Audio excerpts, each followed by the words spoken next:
Hi and welcome. So as you already know, Getresponse made a huge interface update, and consequently I felt the need to create a video in relation to that. So first of all, let me show you this. So this is the old interface, this is the old dashboard, and if you've watched a few videos in this course, you know that this is how the old interface used to look like. And this is not even that long ago. This is somewhere around September. And if you look at the changes that have been made, most of them are on the menu here and on the dashboard. So the majority of the changes revolve around the menu items and the dashboard. If you look at all the other elements, most of the things have just remained the same. So that's a good thing. You don't have to feel that you have to relearn Getresponse. No. What is happening is that they've just improved the interface. They have improved the interface, but the way everything else works is the same. Once I go into some of these areas, you'll see that the way to do certain things are just the same.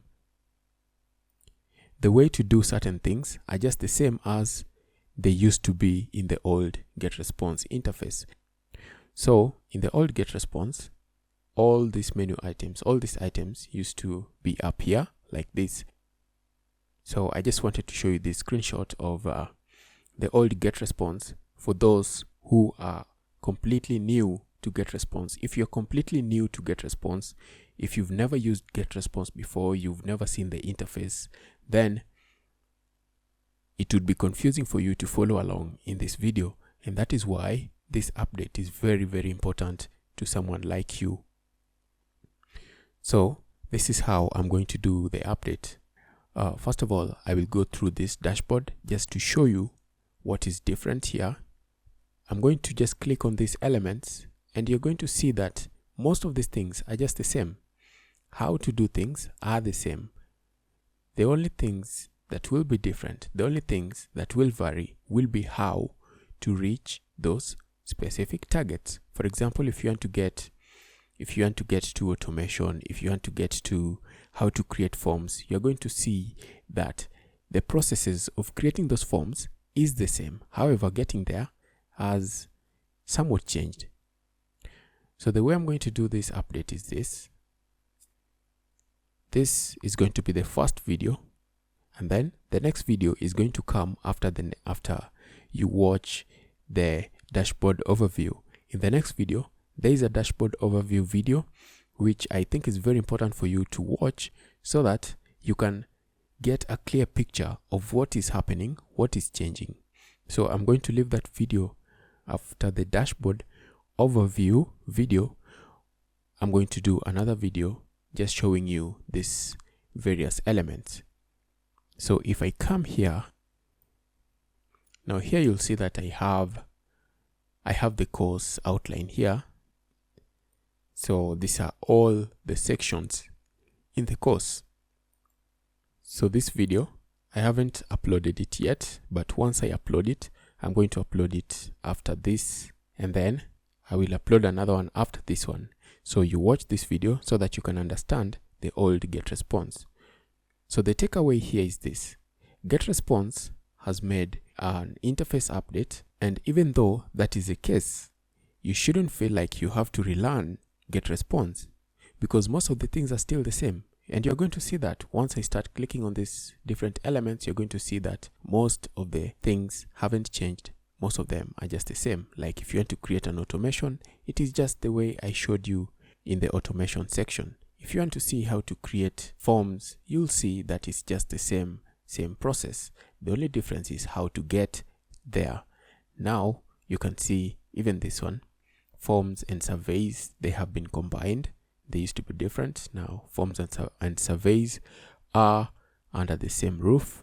And then we have this new tool, which is a CRM, is a customer relationship management. Now customer relationship management is a way for businesses to manage customer data. For example, if you have the contacts of your customers and all their information, you use a CRM to manage that data those who come in, those who go out, people purchase things from you, you'll use a CRM to manage all of that. Now, Getresponse is introducing a CRM. Now, this is new. I will see you in the next video after the dashboard overview. And one thing that I forgot that I have just remembered is this.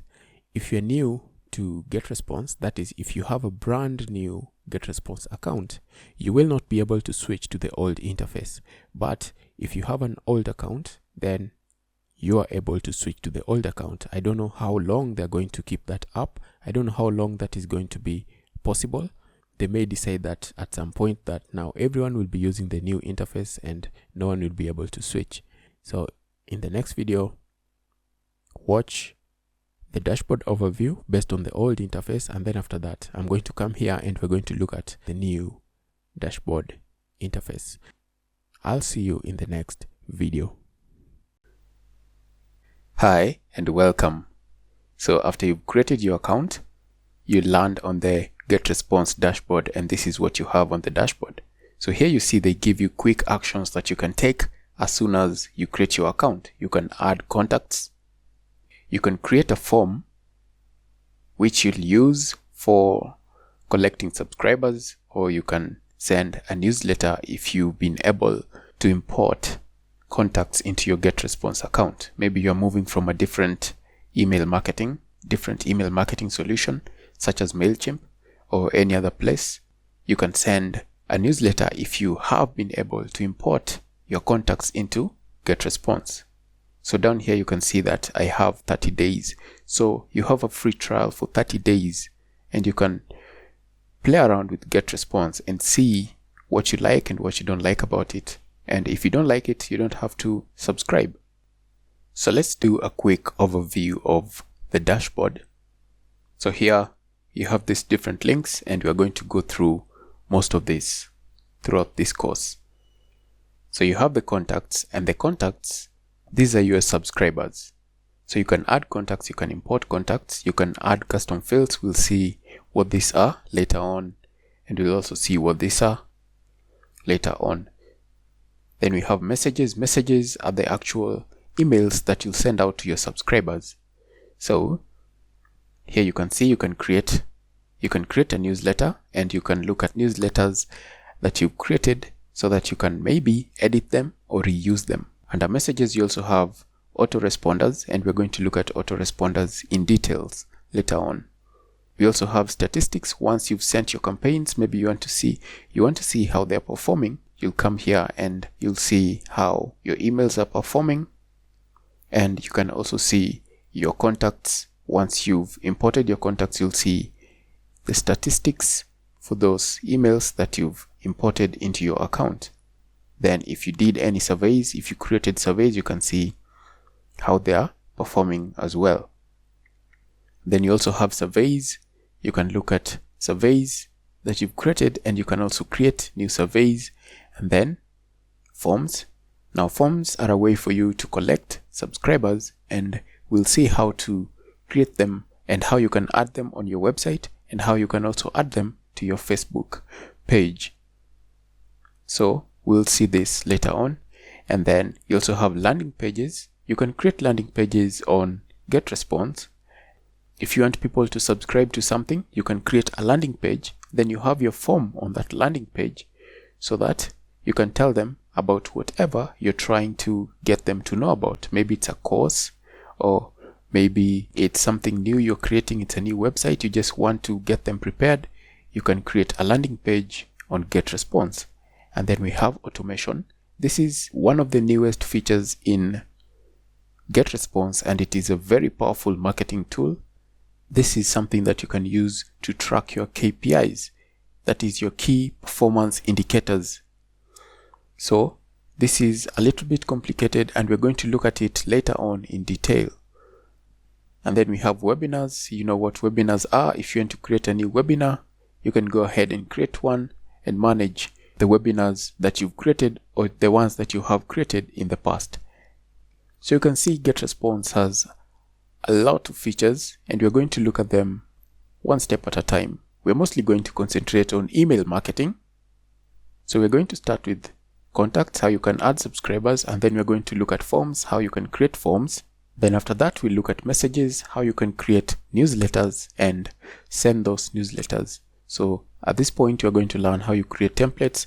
If you've used MailChimp, so this is equivalent to templates. If you know about templates in MailChimp, this is almost the same as that. So we're going to see how you can create templates and send them out. Then we'll also look at autoresponders once we've learned how to create templates and how to send them out. So here on the dashboard, we also have this part where you can change the campaigns. So a campaign is a cluster.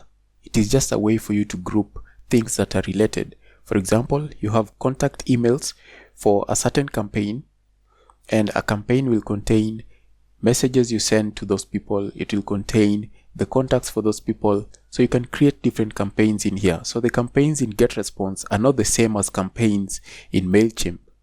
So you can have different settings. You can change the settings for campaigns. If you just come here and you click on this gear icon right here, it will enable you to change the details for a campaign. So a campaign, as I've said, is a cluster. It will contain the contact emails, messages you send to those people. It is a group. It is a way for you to group related items in your email marketing.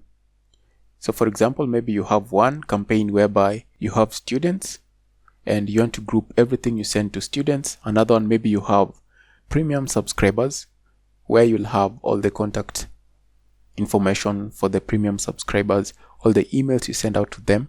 So that's a way for you to group different things. Then here you also have your account, and you can do different things in your account. If you want to integrate, if you want APIs for Getresponse, maybe you want to integrate it somewhere on Shopify and they ask you for API keys, you'll come down here under your account, and then you can do integrations down here. This is where you'll get your API keys. So in this video, we have taken a look at the dashboard and we've seen all these different links in Getresponse, and we've said that we're going to look at them in detail later on. And then we've also said something about the campaign. So here, this is very important. The campaign, you must always know which campaign you're working on, because as I've said, you can have different campaigns. One maybe for students, one for free members, another one maybe you can have for premium members, whereby you'll have all the contact information for all your premium members, and then you can send them different messages from the free members.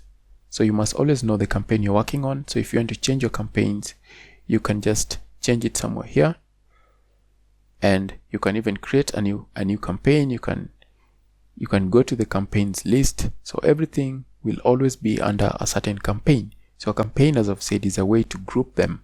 You can group all the related items. So that's it for this video. In the next video, we're going to start by seeing how we can import contacts into Getresponse. And if you have any contacts, you'll be able to see how you can import them into Getresponse, and we're going to see different ways of how to do this. I will see you in the next video when we start looking at contacts. Hello and welcome back. So in this video, let's look at the new Getresponse dashboard, the new interface. On the new interface, you can see that you have this widget area down here, and they have various widget elements. And then also up here, you have your menu, and then you have your account. If you need to use the Getresponse APIs and integrations, you see here, for example, you want to embed a form from Getresponse to Facebook, or you want to embed it on Squarespace or wherever, you'll just come here under integrations and API, and here you'll be able to access your API key, and you'll be able to access different other things. So these are things that I covered, and you're going to encounter them. So the only things that you'll see are different will be up here. Up, if you look at the menu will be like this. So coming here on the dashboard, we have these widgets. You can add widget elements, remove widget elements that you don't want here, and so on and so forth. For example, if I come here, I can come here, and if I want to add something, I can add them. If I want to remove them, I can remove them, and they have to be 5. So if you want to create a webinar, I will add this. Maybe I use this webinar functionality so often more than I use landing pages, so I can just disable that so that I can check this. Then maybe I don't want to add contacts here. Maybe I want to use my automations. So if I use my automations more often than I do these contact related functionalities, then I can just uncheck that and check the ones that I use. So you can check a maximum of 5. And once I'm done with that, I'll just save. And the things that I use so frequently, anything that I use so often, I can just add it here to my quick actions. Okay. And then if I don't like this widget here, so once you make any changes, make sure you click on save. And if I don't like this widget here, I'll click on settings, come here, and I can remove the widget. Okay. And if I remove it, you can also add it back. I'm going to show you how you can add it back. So here you see I have this other widget. This one is for Getresponse. It comes here by default as soon as I create my account. So this is a brand new Getresponse account. So here, this is supposed to show the stats for my newsletters, but this is a new account. I haven't sent any newsletter. I haven't created any newsletter. So this is going to be blank, just like it is now. If I don't want it, I can also remove it. Okay. If I don't want it, I'll just click on remove and it is gone. This is list statistics. This one as well. If I don't want this one, I can just come here, remove the widget. And you see, now I only have 2 widgets. And then if I want to add another widget, I'll just come here. You see this plus button down here. If I click on it, I can add any widget. Maybe I want to add. So this one will show me the number of contacts. If I get new contacts, anything that happens in relation to the contacts, the number of subscribers. I can just click here to add it.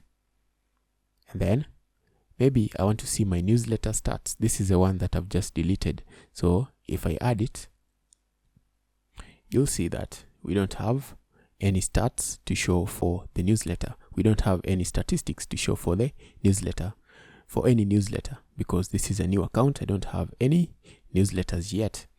If you create landing pages and you want to see what's happening with your landing pages, you can also add a widget to show you data about your landing pages. Autoresponders, the same thing. If you want to add this, you can add this so that it will show you anything that happens in relation to your autoresponders. Then this is the one that I've deleted. This one is also in relation to your lists. So subscribers come in, people unsubscribe. If you want to see all that data on your dashboard, you can add a widget. So which other widgets do you have here? Workflow stats. Maybe you've created automations and you want to see how the automations are performing on your dashboard. Just come here, add this widget. You want to see how your webinar is performing, the statistics for your webinars. Just come here and you can add this widget. So this is the one that has the quick actions. You've seen this on the dashboard. So that's how you can add or remove widgets on your dashboard. So in this video, what we've done is we have taken a look at widgets on our dashboard. So our dashboard basically has become a widget area. So you can add, remove, or edit widgets as you see fit. And we've also seen that the menu area has been changed into this tab elements.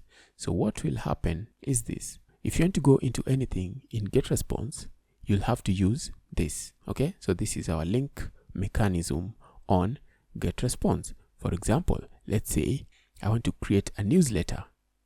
What am I going to do? I'm going to come into email marketing, because under email marketing, this is where we have all communication items. So what I mean by communication items is that under email marketing, this is where you'll have all the materials for you to communicate with your subscribers. If you want to create newsletters, you can just come into email marketing and then click on create newsletter. You can see I don't have any newsletters yet because this is a new account. So what I'm seeing here is that once you come into whichever element that you have selected, for example, email marketing, you will see all elements that are related to that item. For example, email marketing, you'll see we have here newsletters. So this is where you can create, delete, and look at your newsletters. And autoresponders. Autoresponders is a way for you to send automatic messages. Maybe somebody joins your list, or maybe at a particular time you want to send certain messages. Then you can use autoresponders. Now, of course, I covered this in the course. This course is over 6 hours long right now, and all these items are there. Even though the interface is the old interface, it doesn't really matter. The only thing is for you to know how to get there. Like autoresponders, once you come here, you'll be able to go into your autoresponders. Let me just click on it. If I go into autoresponders, you'll see I can create a new autoresponder.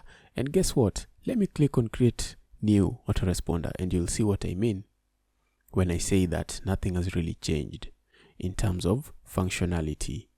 So maybe you have watched the section on autoresponders, and if you watched that section, or you're still not there yet, you can just jump in and you'll see what I mean. You'll see that this is just the same thing. Autoresponder name, you give it a name, and then the day, like after how many days once somebody subscribes do you want this to happen, and then which list are you going to be working with. Now it is no longer campaigns but list. Okay, now they also removed that word campaigns from Getresponse. Campaigns used to be a group of related items, but right now I can see they're using list. So this is much more understandable anyway, because a list is a list of your subscribers. And then how you send the message, send immediately. So don't worry about this if you don't understand it. I have a video about autoresponders way down below. If you just scroll down, you're going to see a video about autoresponders. Yes, there we go. Section 5.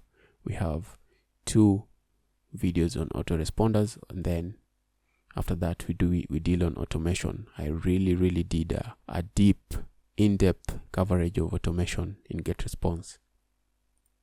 You'll just see it's the same process. Okay, maybe you want to create RSS to emails. You see all this around email marketing.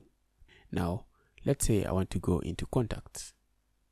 Yes, I want to leave the page. Let's say I want to go into contacts.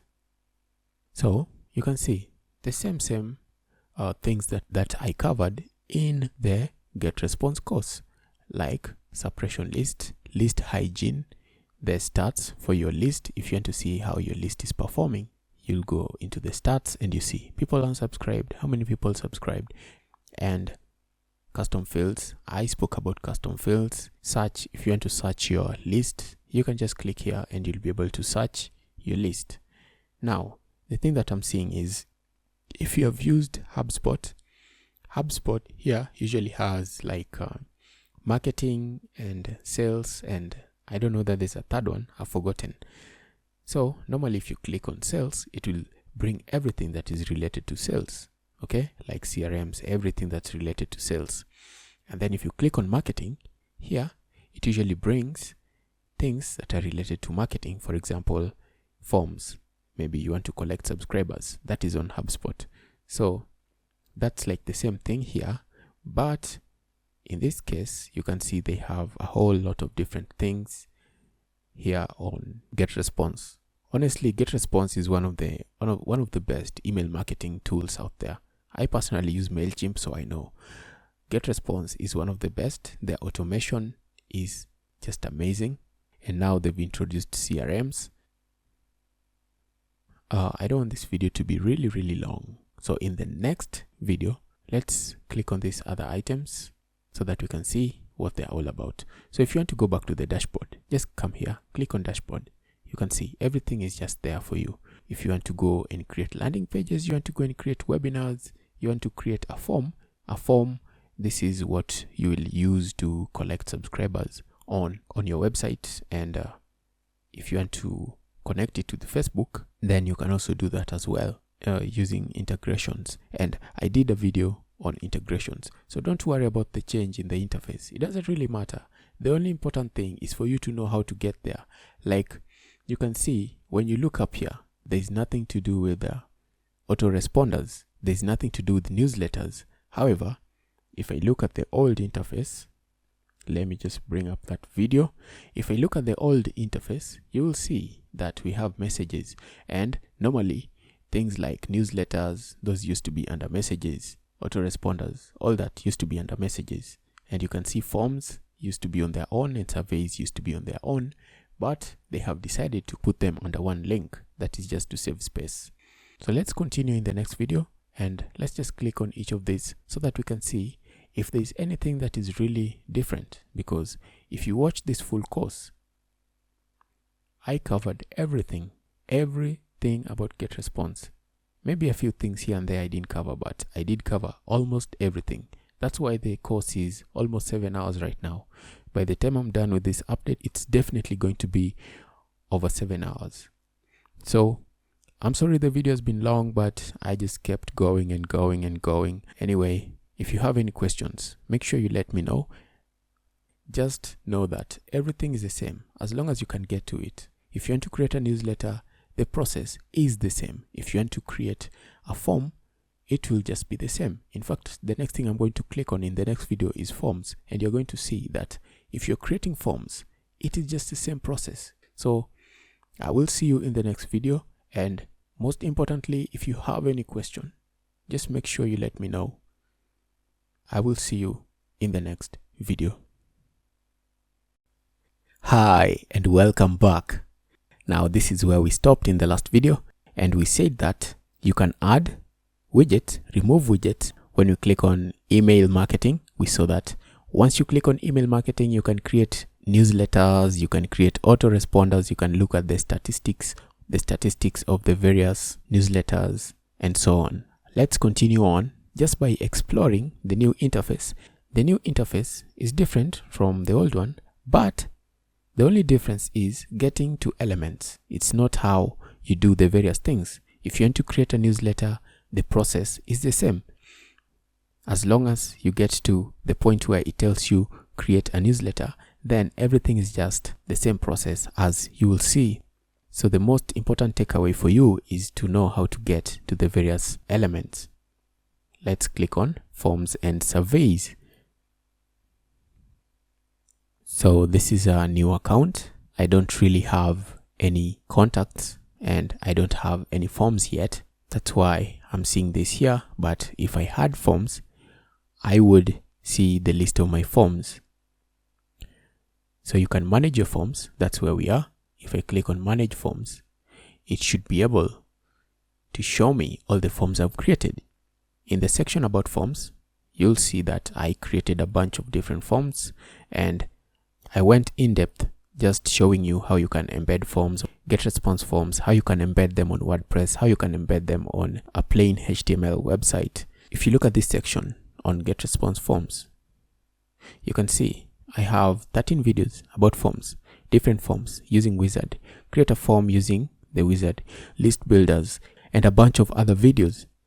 So if I come back here, you're going to see that this is just the same as the old interface for creating forms. For example, if I click on create form, you can see this is just the same window that I used in creating the forms. So if you watch a video about how to create list builder wizard or list builder apps, plain HTML integrations, it will just be the same process. So you don't have to worry about the interface having changed things. No, once you learn how to do these things, you know how to do them, whether it's the old interface or this new interface.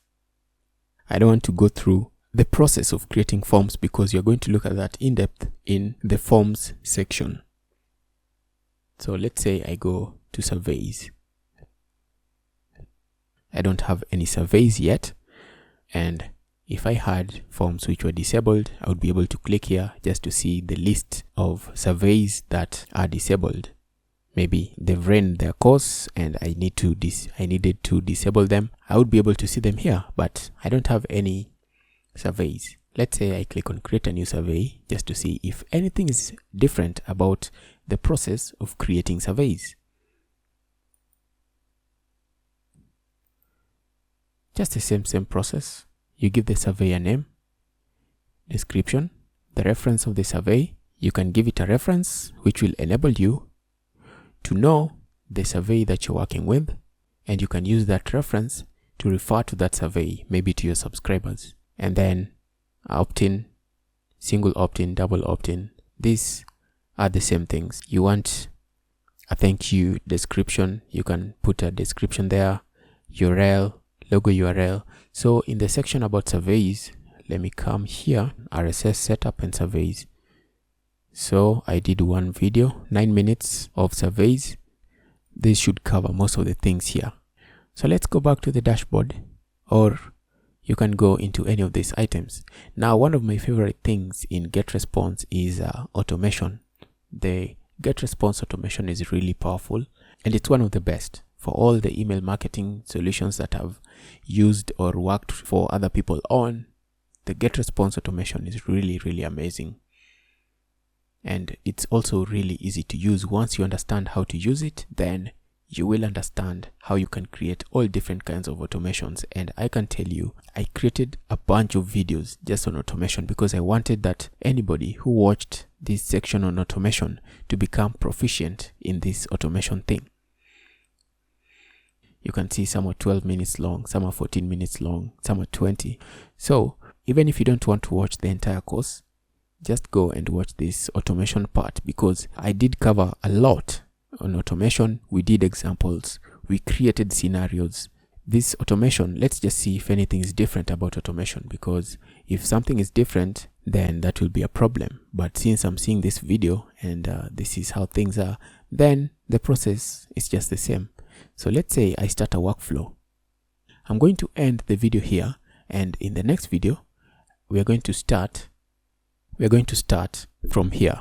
So I'll see you in that next video. So let's continue, and here you can see you should have at least one message, a landing page, a registration form. Give the automation a name, and then so these are the triggers, like subscribes, clicks a link. Yeah, this is a demo, so they actually think I don't know how to create it. That's why they are showing me the demo. So if I click on subscribe, you can see the same thing.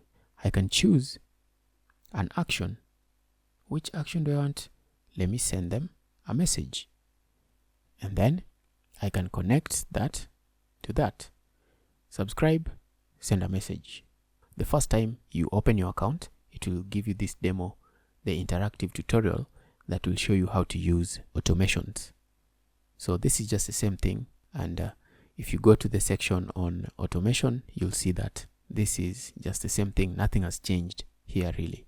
Now you select the message. You could also have gotten here by just double clicking. If I double click on this, it would have brought me here where I would be able to choose a message. I don't have a message.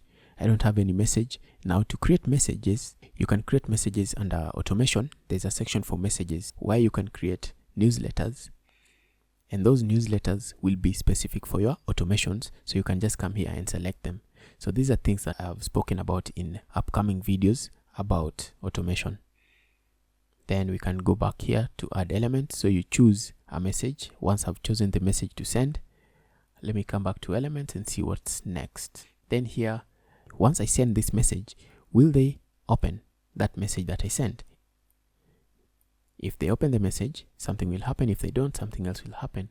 So if they didn't click a link, we just want to check, did they click a link? If they click a link, maybe you want to send them a message. So if I double click on this, it should be able to bring me here to properties. But since this is a demo, that's not working. So if I come here into properties, choose links that you want to track, you can choose any link or a specific link. So if there was a specific link in my message, then I will choose that link. Let's go to the negative side of this automation, whereby these people did not click the link that we want. You send them a message. Did they open the message? If they opened, you want to check if they clicked a certain link. If they didn't open the message, you want to assign them a tag. So let's say maybe you want to assign them a tag. So you can enter tag name and then add the tag. they're not opening the messages when you send it to them, you just give them a tag: bad customers, bad followers, whichever tag you want to give them. And then these ones who open the link, you also want to give them a tag. So select a tag. Yeah, you can create a tag, but I'm just going to select the same tag. So this is just a way of tagging people, like good subscribers, bad subscribers. If they click, maybe these are people that you want to put through your funnel, so that when you have something, you can put these people in a new list, so that you'll be sending them things related to that item. Let's just drag in a filter. Now we can create a filter for these ones. These people did not open, they did not click a link, but they opened. And then these are people who clicked a specific link in the message. Now these people, let's see what they want us to do. So you also have to say the amount of contacts that you want to reach, to say that this has failed or has succeeded. So in the section on automation, you'll see more about all this. Let's just say 10 subscribers. Once we reach 10 subscribers, then let's go back. And you want to say wait. You want to wait for how long?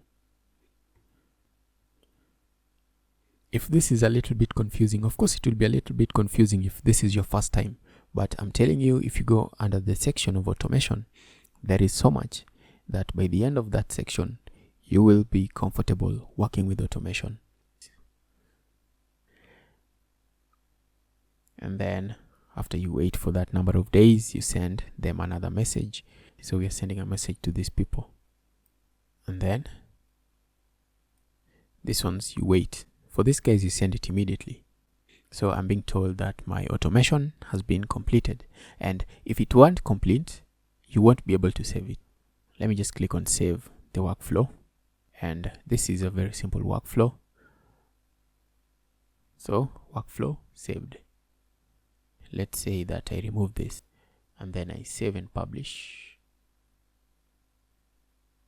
You see, it will tell me that it is not able to save and publish because something is missing in my automation. So here I'll just save and exit. You will see that you have this option about messages. So here under messages, you can create messages that are specific to your automation. So if you have a specific automation, just create the messages in advance.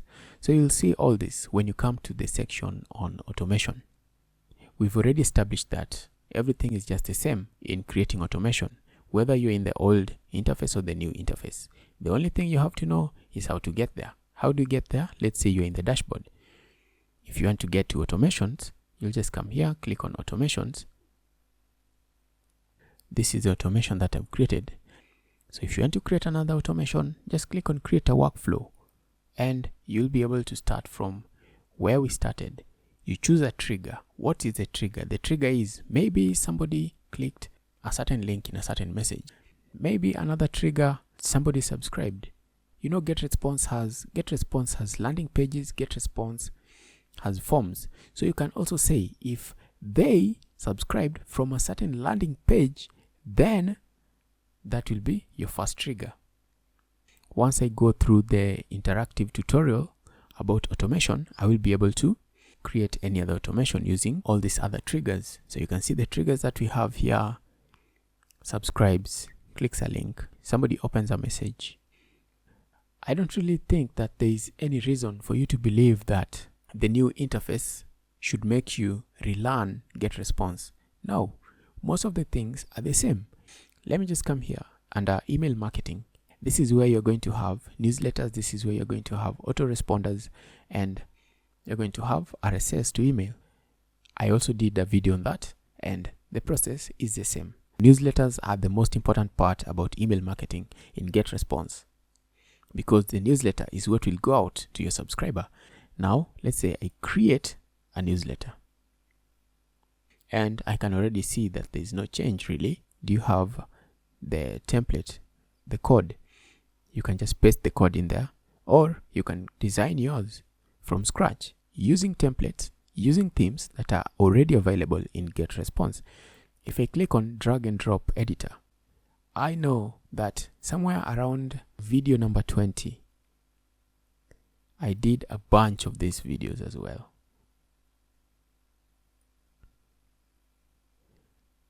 Here, templates. So this is it. I mean, we even have how you can connect your PayPal to your add PayPal buttons to Getresponse emails. There's so much here. So let me call this one sample. And then subject, let me just use the same thing. And I can already see that this is just the same window. So there's nothing new in terms of the functionality. The only new thing I can see in this new interface in Getresponse is the CRM. If you have any questions, feel free to let me know. Just send me a message or ask it down below. So that's it for this video. I will see you in the next one. Hi and welcome back. In this video, let's talk about CRM. CRM stands for Customer Relationship Management. Now, there are a bunch of customer relationship management tools out there. A CRM tool enables a business to know at what stage a particular customer or a particular lead is. It helps track the life cycle of a customer or the life cycle of a lead. CRM is just about customer databases. So it's about knowing that I have a customer here, somebody contacted me, I have their details here, and at that point they are in the stage of a lead. Maybe you've just acquired a new lead, or they're in a stage where you have to meet with them and maybe do a demonstration of the product that you have, or they're in the stage of actually buying from you. CRM tools will help you track these different things. Now, Getresponse is introducing this CRM. You may have a landing page with your products, a landing page with something you're offering, or you can have a contact form on your website where all your services and products are listed, and people will sign up. And once they sign up, you can use the CRM tool on Getresponse to track the life cycle of that lead. So you may have certain activities that you need to do in order for that to happen. You introduce them into your list, and then maybe you tell them about your products or what you're selling.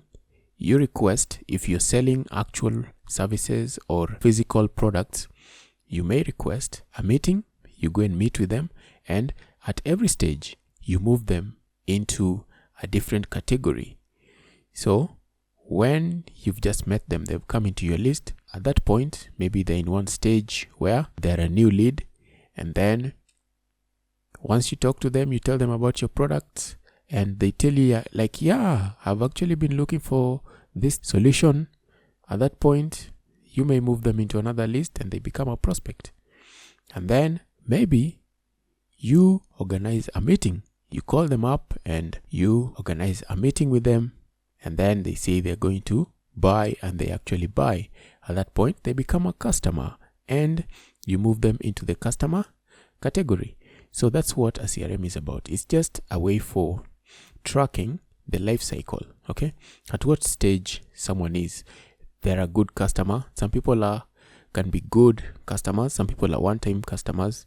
Then you can have those customers who have become evangelists for your business, meaning that they tell other people about your business and they bring you business by referring other people. So that's what a CRM is all about. In simple terms, it's just a customer database and knowing where every customer is and moving them to the right category at every point. So you move them so that you always know where someone is. So I'm just using the word categories, but it's not related to anything in customer relationship management. So if I click on CRM, let's just see the CRM functionality in Getresponse. So I want to cover everything in this video, and what I'm going to do is I'm just going to go over everything that is here, because this is in the beta stage. So that means that it's probably not fully formed. They're probably going to add more features, they're probably going to change a few things, but I guess the basic functionality will remain the same. So when you come here into CRM, you see you can manage your pipelines. So pipelines, that's what I was talking about in terms of putting them in the right category, in the right place. Like somebody just joined your list. You cannot put someone who's just joined your list along with somebody who's bought a product from you in the past. The person who's bought is of a higher value than someone who's just joined the list. So you need to put them in different categories in your CRM. Now, let's say I click on create a pipeline. You can see I don't have any. So if I create a pipeline is basically the workflow, or rather the flow or the various stages of a customer in the view of my business. Here you can see when I click on new pipeline, you see what comes up for us. We have these different stages. You can see here we have a new qualified stage. You can rename it into whatever you want. And then we also have presentation. So these are created here by default, but if you know how your pipeline works, then you can give them the names based on your pipeline. Maybe you're in the construction industry, or maybe you're in a consultation business. How your business works may be different from somebody else's, and therefore you can give these different names depending on that. So here maybe you have to create a proposal. These people asked for a proposal. You'll bring them into this stage. And then you can see here we have one. Like I was just talking about construction. So if you're in the construction industry, maybe people must submit proposals so that they're chosen for the job. And if you won, maybe you add that customer here. And then lost, it didn't work out, somebody else won, you just put them there. And then you can also add a stage at the end or at the beginning of this pipeline. So if I say add at the open stage, you see here new qualified, this was the first one, but maybe you want to add something different here. You want to add something before this stage. Maybe you have many different stages, you want to add one, just add that on there, but I'll delete this. So if there was anything here, of course you can delete and move the deals. The deals are the actual subscribers. The deals are the contacts of your customers, the contacts of your prospects. So if I just confirm delete, that should remove it. Or you can add one at the closed stage. So at the closed stage, this is whereby we have this won and the lost. You can add something else. Maybe you intend to contact them in future, or maybe you intend to tell them about something else. You can add another stage there. So we are going to see how you put the actual deals in here. The deals are the subscribers, the actual contacts.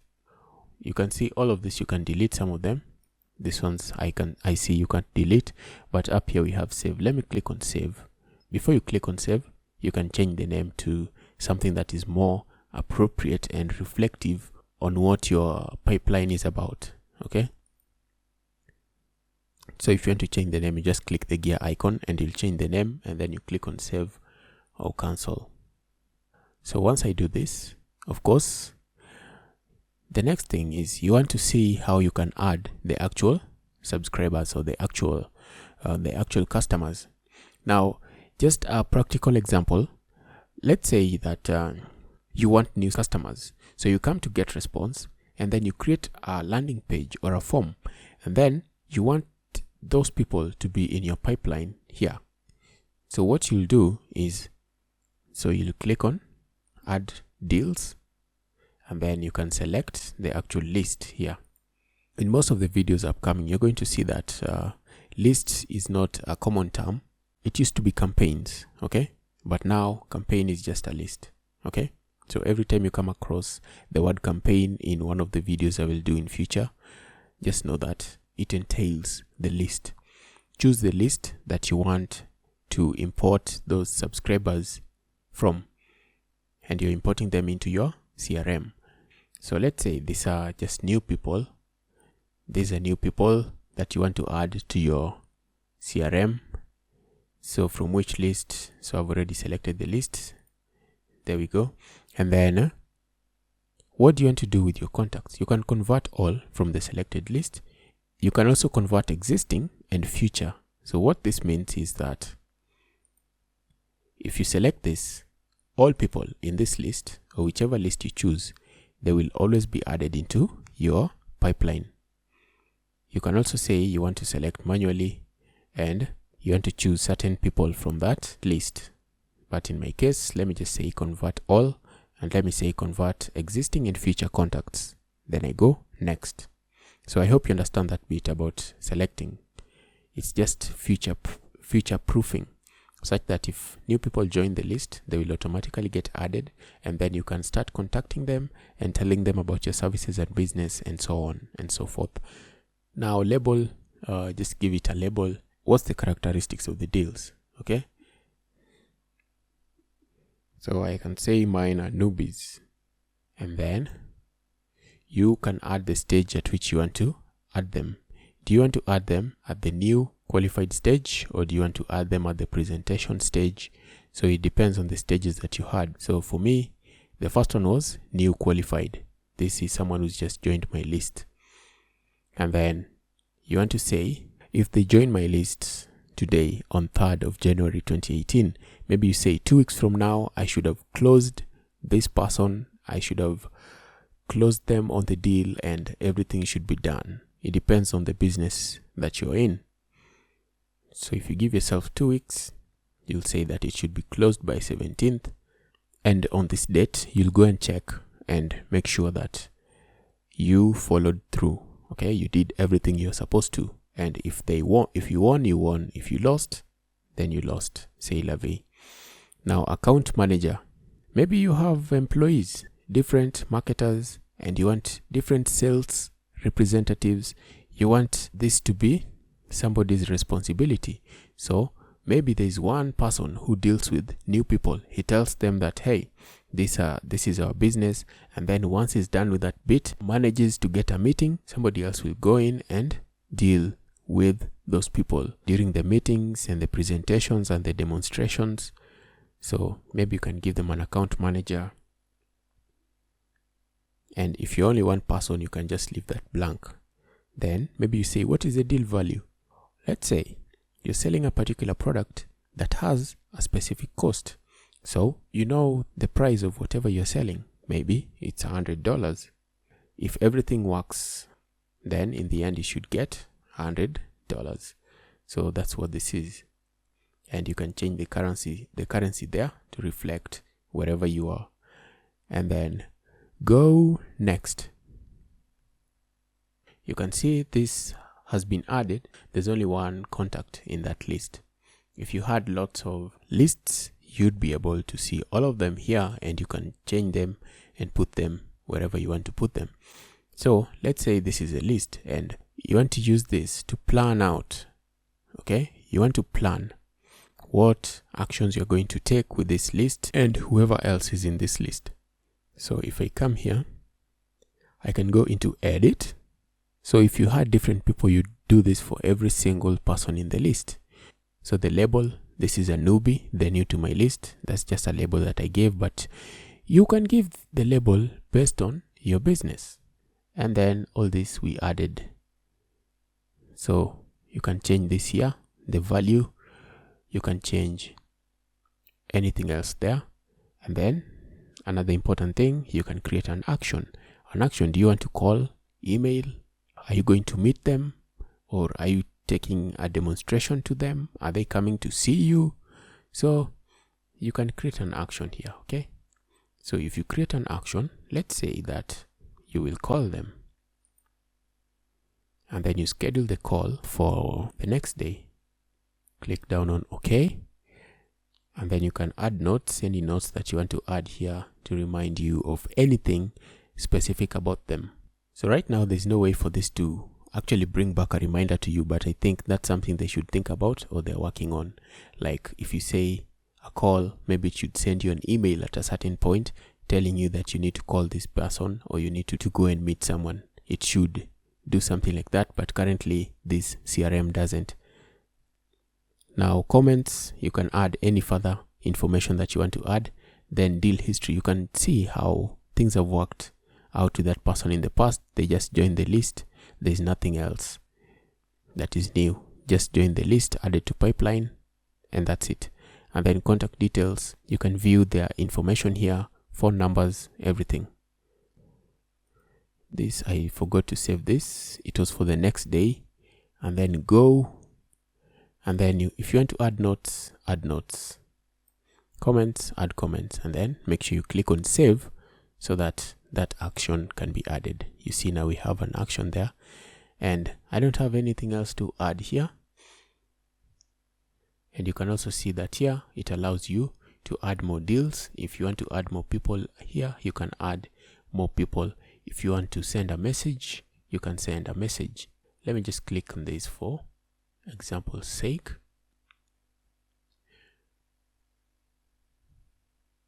So you see, this is just the same thing about sending messages, okay?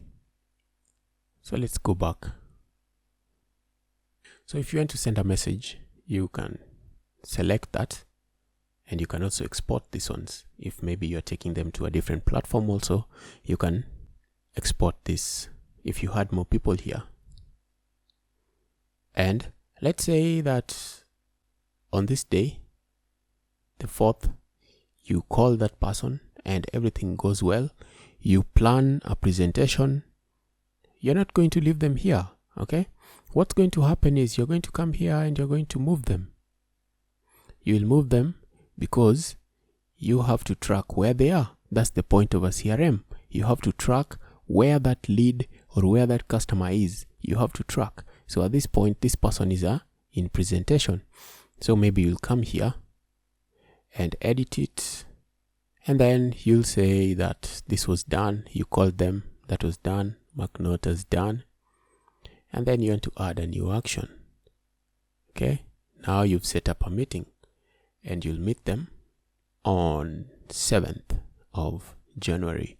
And then any other details, just write it, save.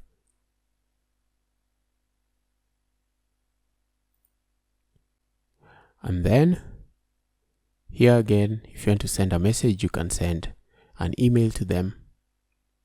If you want to export people who are here, go ahead and do that. Let's say you've done the presentation and they tell you, you know what, write us a proposal. You'll move them here. Okay. Then you go in, you create the proposal, you set a date for when you'll be sending the proposal. Then maybe they tell you, you know what, we like your company, we'd like to do business with you. Then you will say, I won.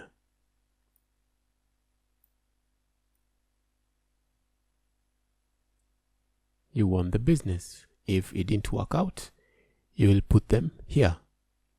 If you had a huge number of customers, you can export the list and use it. Maybe you want to do a promotion to these people. You can come here, send a message to this particular group. So that's it for this video. Okay. I hope you have some level of understanding about the CRM in Getresponse. This is a new feature. So it is not in any of the videos. It is absolutely new. And if you're planning on using it and you didn't know how, now at least you have some knowledge of when and why and how you may be able to utilize it for your business goals, for your business needs. And it's very important, by the way, to track your customers, because you don't want to be sending a customer the same thing. You need to be moving them, different stages. They need to be at different stages.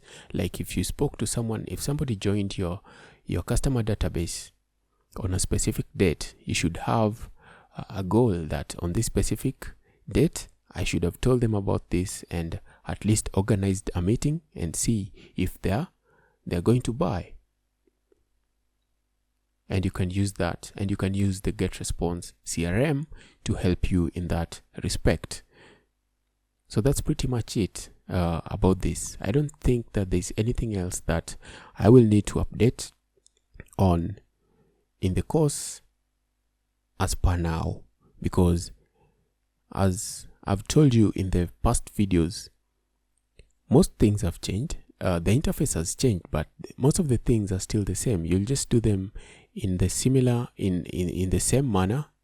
You shouldn't be concerned that you need to relearn Getresponse. No, I may create I'm actually going to recreate this full course, but not because you need to relearn it. It's just something that I want to do. Okay, and I will do that maybe somewhere 2 months or 3 months from now, but I will create it, and once I do, if you're interested in joining it, I'll let you know. But as per now, this course is useful as it is. So I'll see you in the next video. Hi, and welcome to this Getresponse tutorial. So Getresponse is an email marketing platform, and you can use it for all your email marketing solutions. You can also use it if you want to build landing pages. If you want to use it for webinars, you can use Getresponse as well. Getresponse also has marketing automation solutions whereby you can check your KPIs, that is your key performance indicators, things such as if you want to see how many people opened certain emails and how those emails are performing. You can do some marketing automation with Getresponse. In this course, we're going to focus mostly on email marketing solutions, whereby you're going to learn how you can add contacts to your Getresponse account.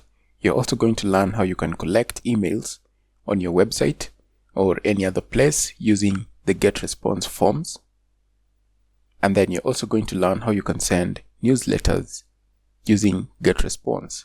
You'll also learn how to use Autoresponders, whereby if you want emails that need to be sent out when certain events occur or at certain times, you can do that using Autoresponders automatically. We're also going to look at other features in Getresponse, and when we come across them, we'll talk about them. So in this course, you're mostly going to learn about email marketing solutions, and by the end, you'll be able to do your own email marketing using Getresponse without having to hire anyone else to do it for you. And if you need to hire anyone, it will be because you don't have the time, not because you cannot do the specific actions yourself. So the first step is for us to sign up if you don't have an account, and Getresponse gives you a free trial of 30 days. That means that for 30 days, you're going to have all the features, all the Getresponse features for free. And after 30 days, you can decide if you want to subscribe for a paid plan or not. So you'll have 30 days to try and see all the features that are available. So in the next video, we're going to start by creating an account if you don't already have one. So I'll see you in that next video. Hi, and welcome back. So in this video, we're going to create an account if you don't have one. And Getresponse is free for a whole month, and you'll get access to all the features. So if you don't have an account, you're going to create one. Just enter your email, create a password, and then sign up. Or if you already have an account, you can just log into your account.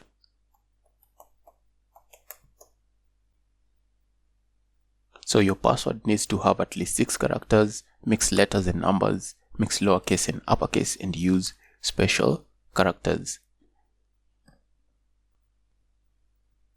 And then click on sign up.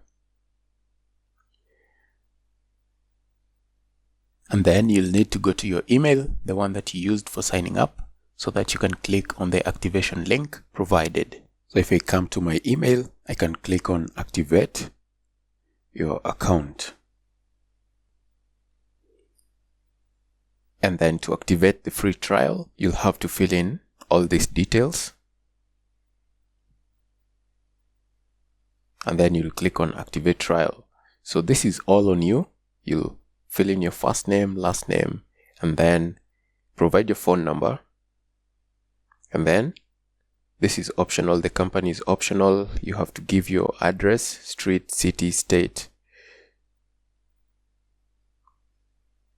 Just put in your details, your country, your website, that's optional. Industry, that's also optional. And if you have a list to import, You can click here, but just leave this. Don't check this. We're going to see how we can do this later on.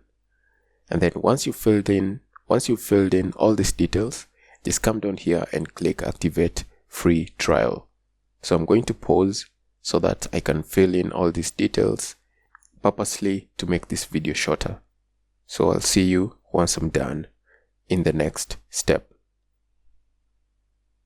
After filling in all your details, your Getresponse account will be ready and your free trial has now begun. So we'll continue on from here, where we're going to start learning how to use Getresponse one step at a time. So I'll see you in the next video. Hi and welcome. So after you've created your account, you land on the Getresponse dashboard, and this is what you have on the dashboard. So here you see they give you quick actions that you can take as soon as you create your account. You can add contacts. You can create a form which you'll use for collecting subscribers, or you can send a newsletter if you've been able to import contacts into your Getresponse account. Maybe you're moving from a different email marketing solution such as MailChimp or any other place. You can send a newsletter if you have been able to import your contacts into Getresponse. So down here you can see that I have 30 days. So you have a free trial for 30 days and you can play around with Getresponse and see what you like and what you don't like about it. And if you don't like it, you don't have to subscribe. So let's do a quick overview of the dashboard. So here you have these different links and we are going to go through most of this throughout this course. So you have the contacts, and the contacts, these are your subscribers. So you can add contacts, you can import contacts, you can add custom fields. We'll see what these are later on, and we'll also see what these are later on. Then we have messages. Messages are the actual emails that you'll send out to your subscribers. So here you can see you can create a newsletter, and you can look at newsletters that you've created so that you can maybe edit them or reuse them. Under messages, you also have autoresponders, and we're going to look at autoresponders in details later on. We also have statistics. Once you've sent your campaigns, maybe you want to see how they're performing. You'll come here and you'll see how your emails are performing, and you can also see your contacts. Once you've imported your contacts, you'll see the statistics for those emails that you've imported into your account. Then if you did any surveys, if you created surveys, you can see how they are performing as well. Then you also have surveys. You can look at surveys that you've created, and you can also create new surveys. And then forms. Now forms are a way for you to collect subscribers, and we'll see how to create them and how you can add them on your website, and how you can also add them to your Facebook page. So we'll see this later on. And then you also have landing pages. You can create landing pages on Getresponse. If you want people to subscribe to something, you can create a landing page. Then you have your form on that landing page so that you can tell them about whatever you're trying to get them to know about. Maybe it's a course, or maybe it's something new you're creating. It's a new website. You just want to get them prepared. You can create a landing page on Getresponse. And then we have automation. This is one of the newest features in Getresponse, and it is a very powerful marketing tool. This is something that you can use to track your KPIs. That is your key performance indicators.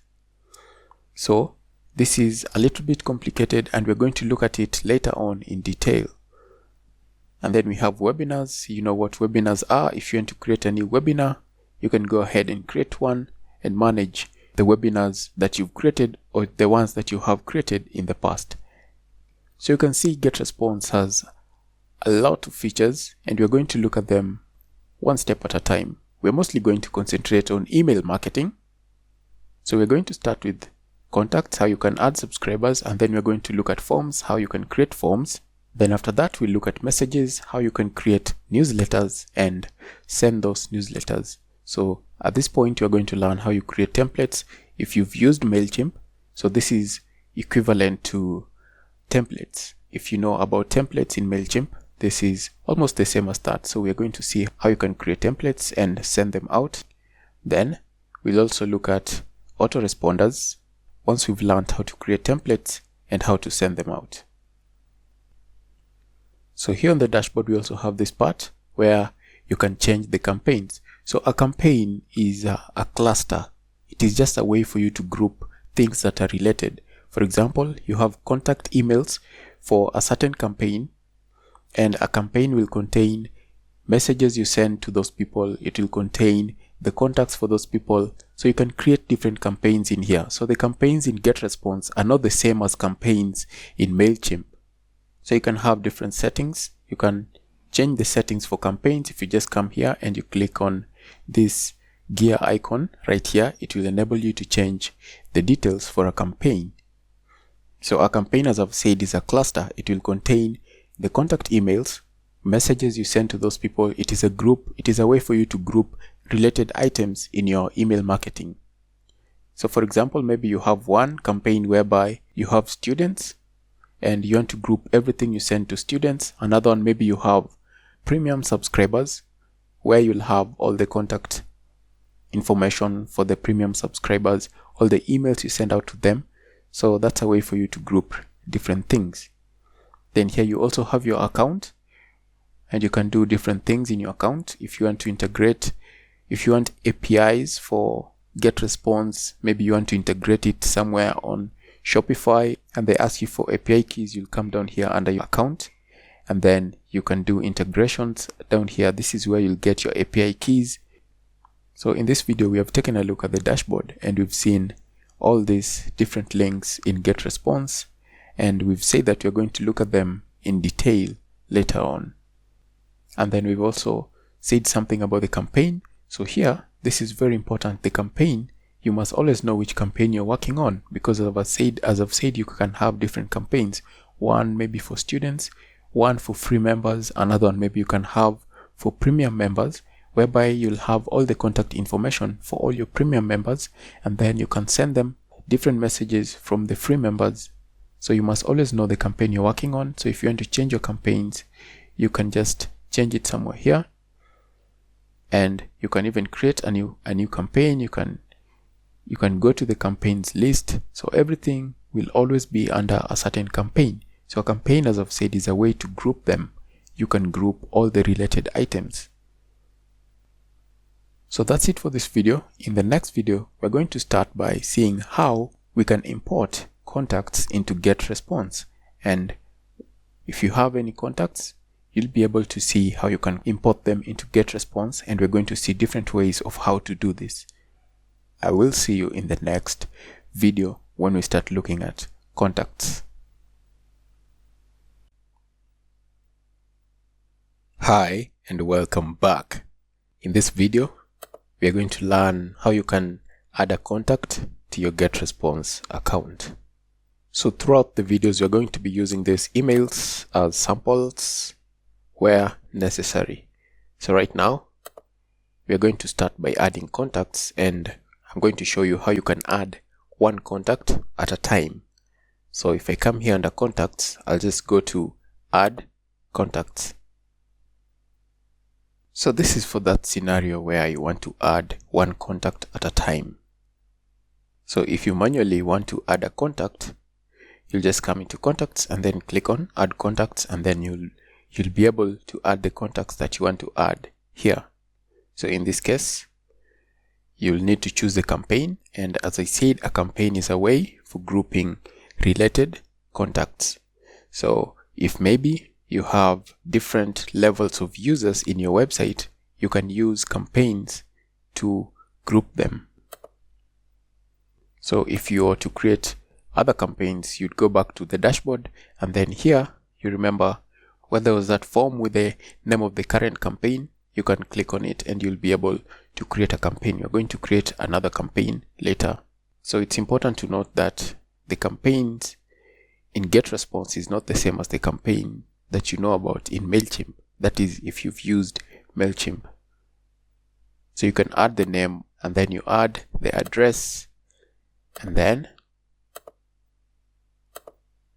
if you want to add another field, maybe it's an age, you can add that right here.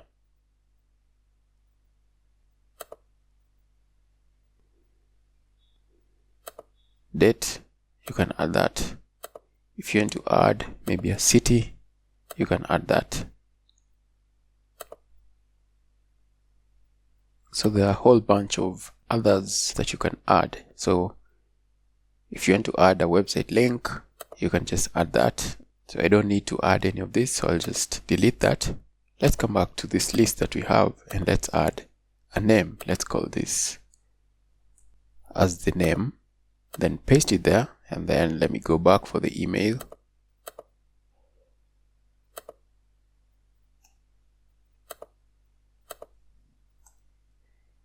And then just click add contact, and that will add the contact, and you can add another contact. Control C, Control V, the name, and then I have permission. Make sure you click this add contact, and that will have been added. So we can go to our contacts and click here on search contact. When you click on search contact, it will bring you to this. So here you can search for contacts. If maybe you want to search, you can search for the contacts, or you can come and view all the contacts. So these are all the contacts that we added. So if you have other campaigns, you can choose the contacts that are in that campaign here. So you can also do other things. You can copy to a campaign, move to a campaign. You can send a message to just that particular contact. Then you can add custom fields.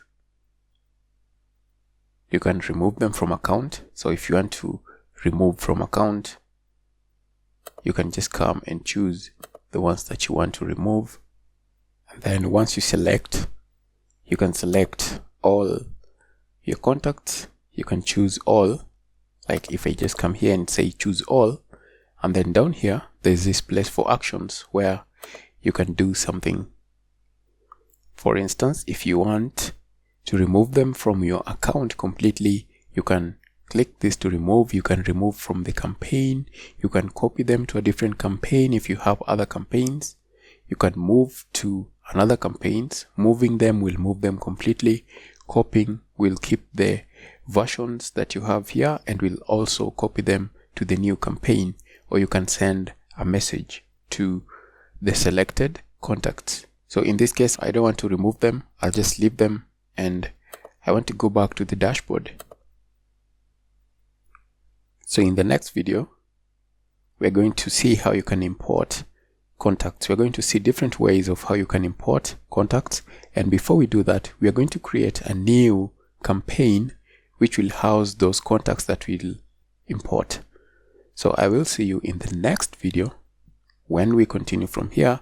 And just a recap, in this video, what we've done is we've seen how you can add contacts manually. If you just have a few contacts to add, you can just add them manually. You just paste in the name. Once you click on add contacts, you just paste in the name, and then you paste in the email. And if you have to add any other custom fields, you'll just choose to add those fields. And also you must make sure that you're adding them to the right campaign. But even if you add them to the wrong campaign, when you go to contacts, you will be able to move them, copy them, delete them, or remove them as you may need to. So I will see you in the next video when we continue from here by importing contacts. Hi, so let's continue. And in this video, we're going to see how we can import subscribers into our new Getresponse account. The first thing I want to do is to create a new campaign which will house these new contacts. So to do that, I'll just go into create campaign. And the next thing is you give the campaign a name, and let me call this one new students, then create campaign. So it must be all lowercase, new students. You can use numbers and the underscore if you want to. So in this case, the first thing I want to do is to add contacts. So you can click here, or for me, I want to come here and say import contacts. So there are 3 different ways in which you can import a contact into your Getresponse account. So the first one is copy and paste. If you have a lot of emails and they're on a text file like this, you can just copy all of them and then come and put them in here. But the first thing you have to note is that they have to be separated. If you're going to use this method, they will have to be separated using a comma. So for example, if this is the first contact, so you'll have the email, then let's say that's the first name. You can use it just like that as one name, or if you want this to be 2 different names, you will put there another comma. But in this case, I want this to be one name. So let me add a comma there and use a space, add another comma. So the comma will let Getresponse know that this is one field, that is another field. So they have to be well organized. You see, the emails are coming first and then the names are coming second. The email first, name second, email first, and name second. So I will Control A, Control C to copy this, and then if I bring it here and click on, I give my word that I have permission to copy this list. After doing this, I can just import the contacts. And then now you can see that you'll need to give the fields a name. So for example, these ones will automatically be detected as email addresses and they will appropriately be labeled as email address. So this will be one field. This field needs to be given a name. So these were names. So I'll just come here and look for something like name. Yeah, I can choose name. And if you see this, if you come here, we look at our import, you'll see that the first one was Bizanosa Gmail and the name was Bizanosa First. So they have been aligned correctly. And if you have a lot of them, they will all be aligned correctly. So if there were other fields, you could add a custom field. Maybe you want to add a certain field and it is not within these ones. You can also add custom fields. Maybe you want to add something like title. Do you have title? We don't have title. So if you want to add something like title, you can add title and then you can give it the same value, title. This is what will be used for storage in Getresponse. So if I say add, it will add this value of title. And since I don't need it, I'll just click here to delete it. Now, we've given this one a name. If you had other fields, you would have to also give them labels. This field labels. Okay? So, let's go to the next step. So if I click next, and then you can choose the campaign where you want it to go. Maybe for you, you have premium members and free members. You'd be able to choose where you want the list added because you don't want to mix your premium members and your free members. So in that case, you just choose the right campaign. In my case, I just want to use these new students. And then if I had autoresponders, I would be able to click here, add into cycles on day, and then I would choose the autoresponder. But in this case, I don't have any autoresponders created, and therefore this would not make any sense for me.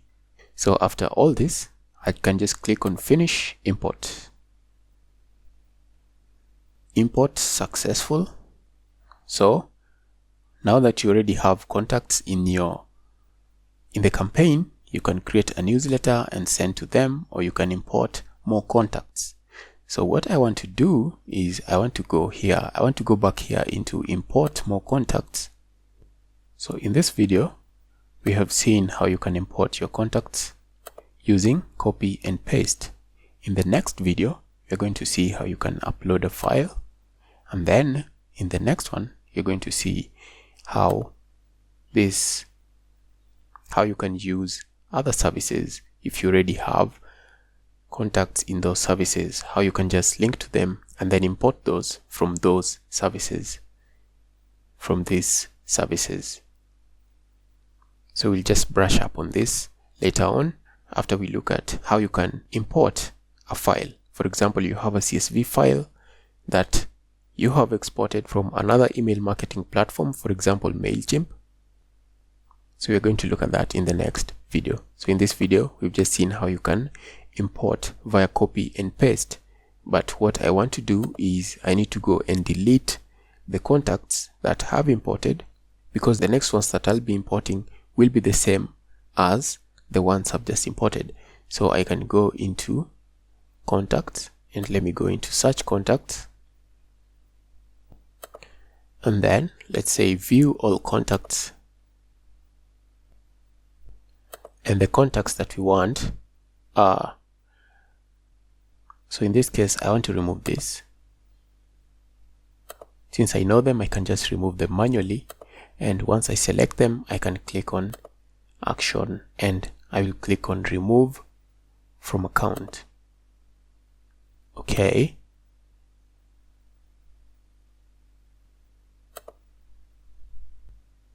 So a word of caution, since the emails were all similar and I selected remove from account, it removed everything from the account. If you want to remove them just from the campaign, make sure you just remove them from that particular campaign. But if you want to remove them overall from your Getresponse account, you click on remove from account. But if you only wanted to remove them from one campaign, make sure you say remove from campaign. So in the next video, what we are going to do, we are going to see how we can import the same contacts as a file upload. So I'll see you then.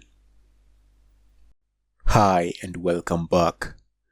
In the last video, we saw how you can import contacts just by copying and pasting.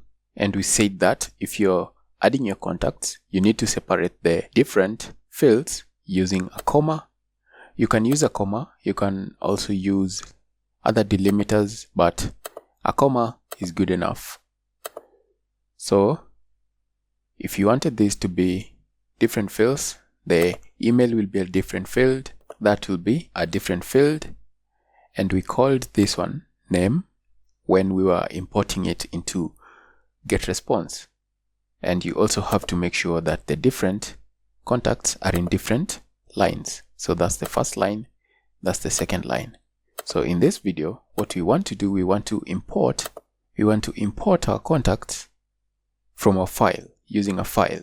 And the file we're going to use is still this one, and that is what made us delete all our contacts. Let's get started, and I will go into contacts, then click on import contacts.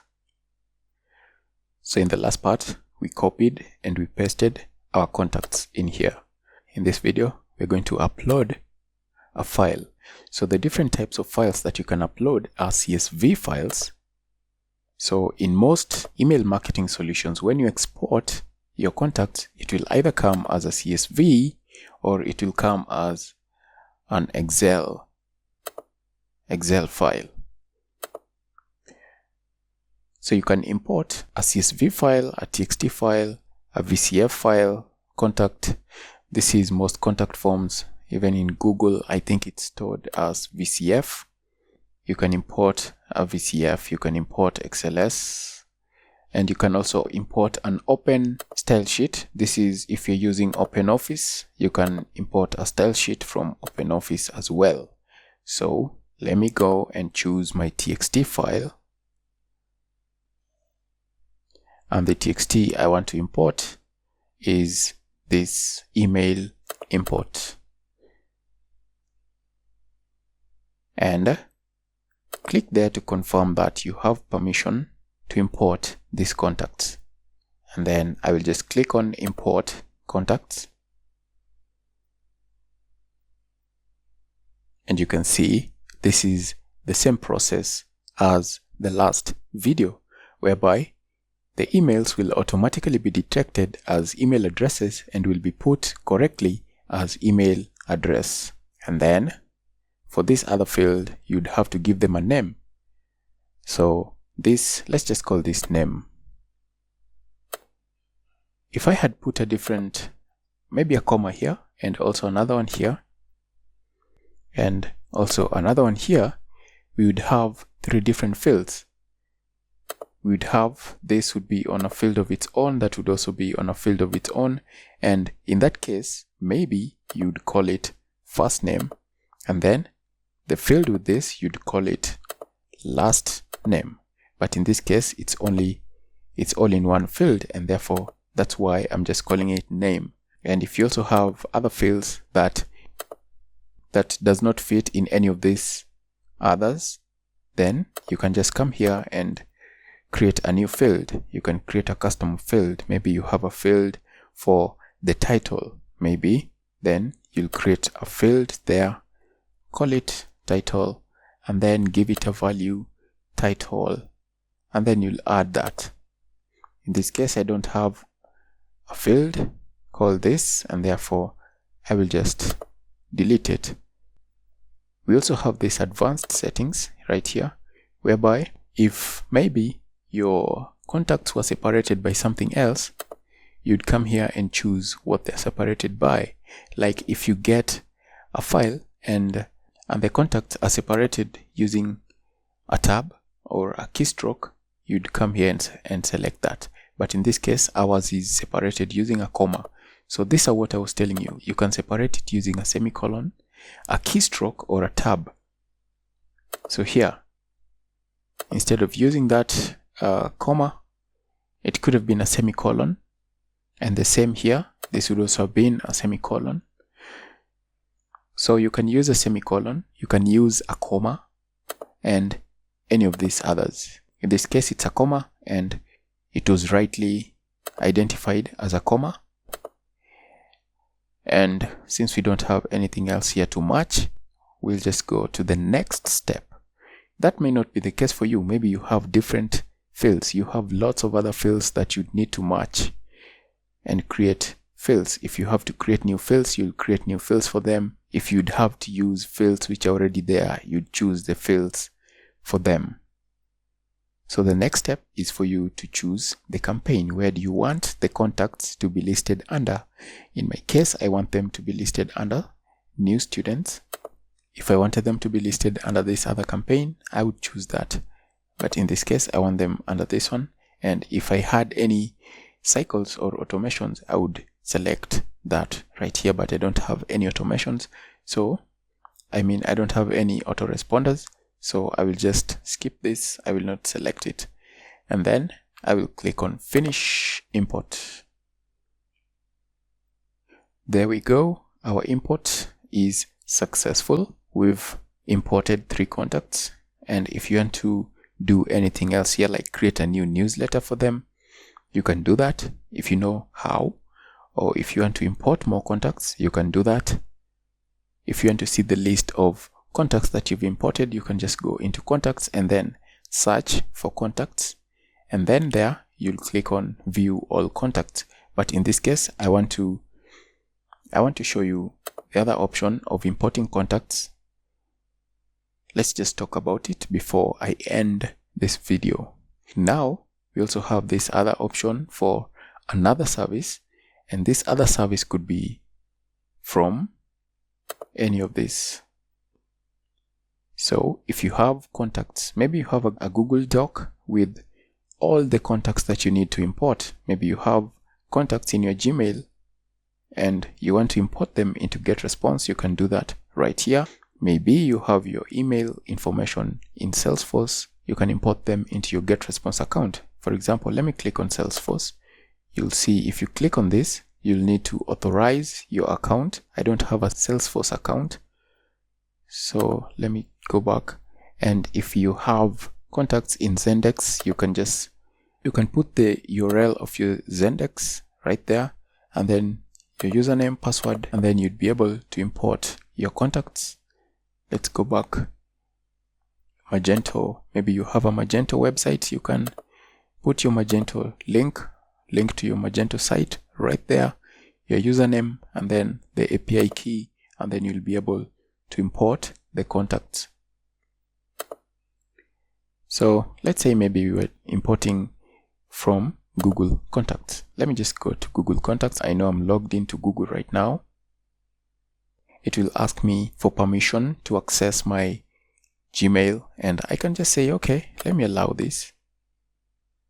So these happen to be contact from my Android phone. So if I wanted to import them, I would just click here and then import them, but I don't want to. So I'm just going to go back there. So that's how you can import from any of these services. If you have them, just put in the necessary information. In most cases, if you're using another email platform, what you can do is you can just export the contacts in that email platform. And if you don't know how to export the contacts, just go online and Google how to do it. Maybe you're using MailChimp and you want to export your contacts from MailChimp. Just go to Google, search how to export contacts in your MailChimp account, and then you come to Getresponse and you upload the file here. You upload the file. If there are any fields that you don't want, you can delete them. So that's it for this video. We'll continue on in the next video. I will see you then. Hi and welcome back. So before I move on to forms, let's see what's remaining under this list. So we've looked at adding contacts, search contacts, import contacts, and we've also touched on this briefly, but let me just click on it so that we can see what's here. When we did an import of contacts into Getresponse, you saw that you could just select from a drop down and there were available fields. So for example, we had name, first name, last name, there was also URL and a bunch of others. So if you want to create anything that you want to be available under that list, you can add it here. For example, I did say something about title, so I can add title and then the type. What is it? It can be any of this. So let's say title is just a text, a single line. A format, it can be checkbox. Let's come here. We want it to be a text, a single line. And then custom field value, the value, just call it title. So if you want to add anything into that list, you can add it here. You'll just click save. So if you have any other fields that you want to add, you can add it here. So that needs to be a small letter. So let me make this caps. Then you can save the custom field. And if you save it, it will be visible for you the next time you are importing any contacts into your Getresponse account. So these are all the custom fields that are available. And you see, if you want to create a new one, it will be possible. Just come here and click create new. And where's the one that we've created? This is the one that we've created. So if you don't want it, you can just delete it or edit it. In this case, I'll just delete it because I don't need it. So I'll just get rid of it. Okay, that's custom fields. Let's see what we have here. We also have this. So if you click on custom fields, it will bring you to this page so that you can choose whether you want to edit them, delete them, add. For the ones that you can add, some of these are created by Getresponse and you will not be able to edit them. So let's go to suppression list and we see what this is. You can add some contacts to your suppression list. So a suppression list is a list that probably the unsubscribers unsubscribed themselves using a form, or they unsubscribed themselves from a link in your email, and their status is changed to unsubscribed on your account. Or maybe they mark one of your emails as spam, or if you send an email to the subscriber and it results in a hard bounce. A hard bounce is a permanent bounce whereby the email will not go. So in that case, you can add some list to your suppression list, some contacts, so that they don't receive the newsletters that you're sending. So you can import from a file. If you have a list of them, you can import them from a file, or maybe you can add them manually. Or if there's a whole bunch of domains that you don't want to receive your newsletter, you can add that. And all these emails will not receive, and any emails with this domain will not receive your newsletter. An example is in MailChimp. Maybe some people unsubscribed and you did not remove them from the official list, and then you import that list into Getresponse, and you also have another list of people who had unsubscribed. So what you want to do is you'd bring that list, import it, and then once you import that list and you save it, it will automatically remove those people from your list so that they don't have to receive your email again. And then you can also look at your list hygiene and see how your list is. This will give you the option to remove any email addresses that you don't want to receive your newsletters. So this will unsubscribe them. You can even blacklist them so that they never ever have to subscribe to your list again.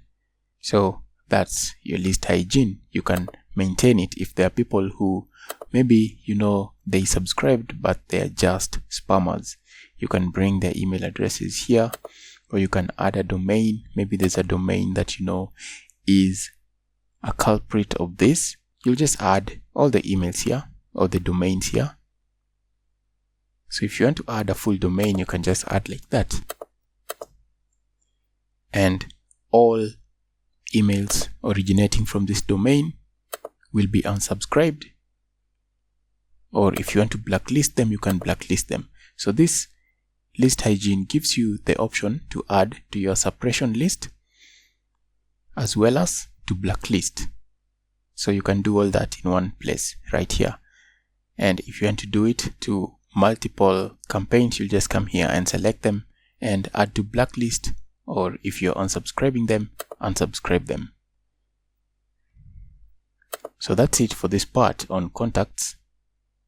In the next part, we're going to start looking at forms, how you can create forms, add them to your website so that you can use them to collect contacts. You can collect new subscribers on your website. So I will see you in that new section. If you have any questions, make sure you let me know. Until next time. Hi and welcome back. In this section, we're going to learn how to use Getresponse forms. So what are forms? Forms are a way for you to collect subscribers on your website. Maybe you're using a WordPress website. You may be using Shopify, Squarespace. So if you're using any platform, you can use Getresponse forms to collect emails on your website. So that's what we're going to learn how to do in the next couple of videos. So let me go into forms and I'll just click on create forms.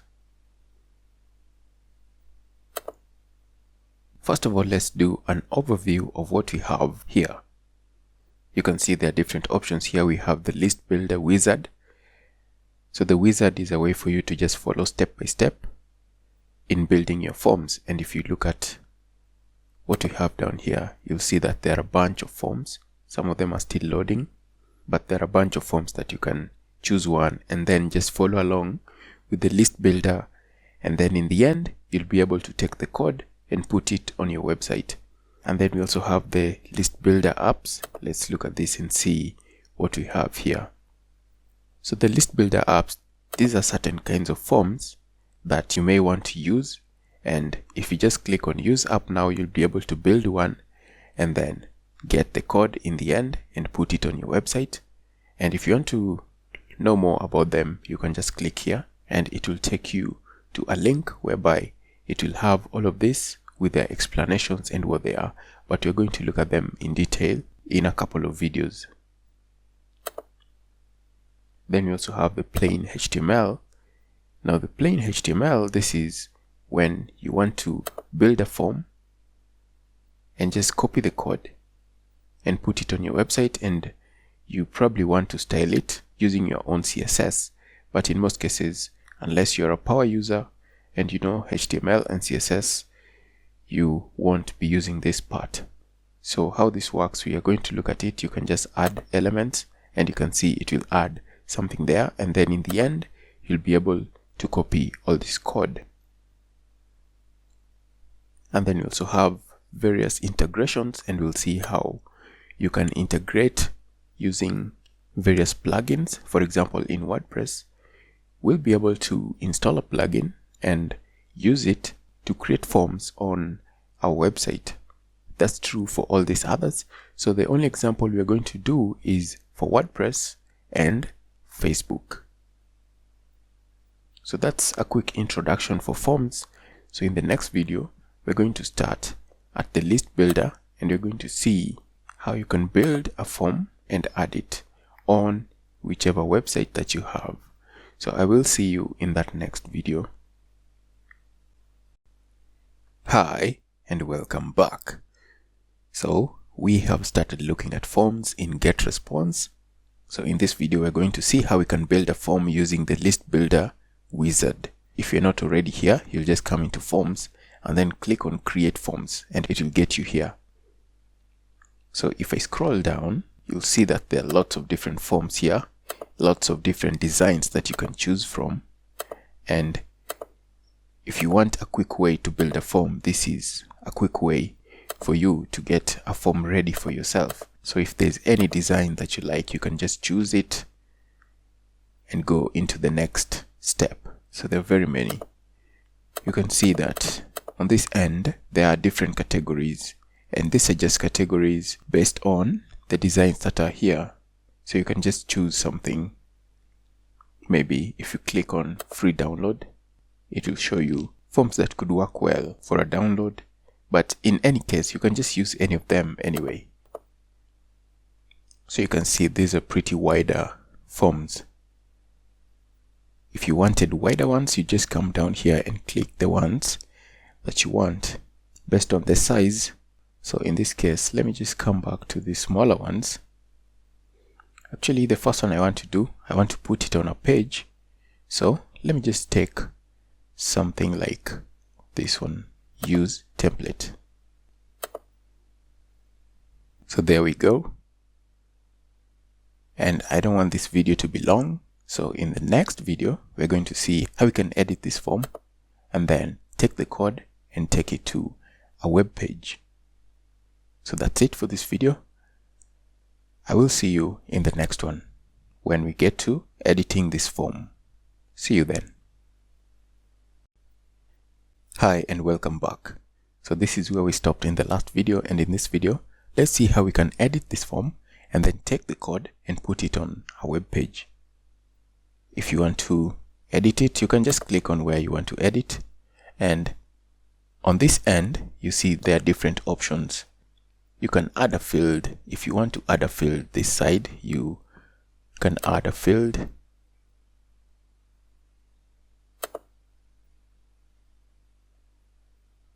You can even change the size of the form. You can increase the size of the form.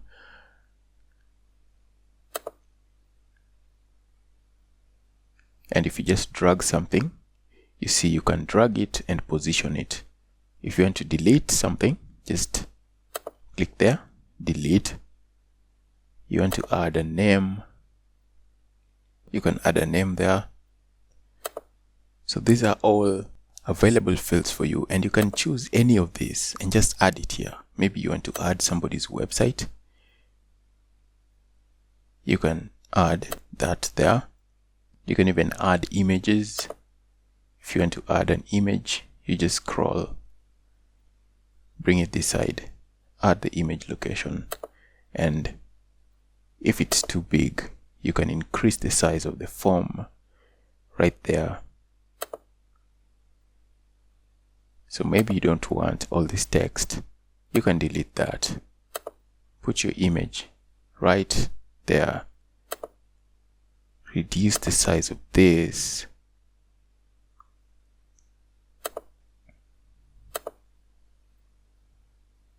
Maybe change the wording in here. Just click and you can delete that.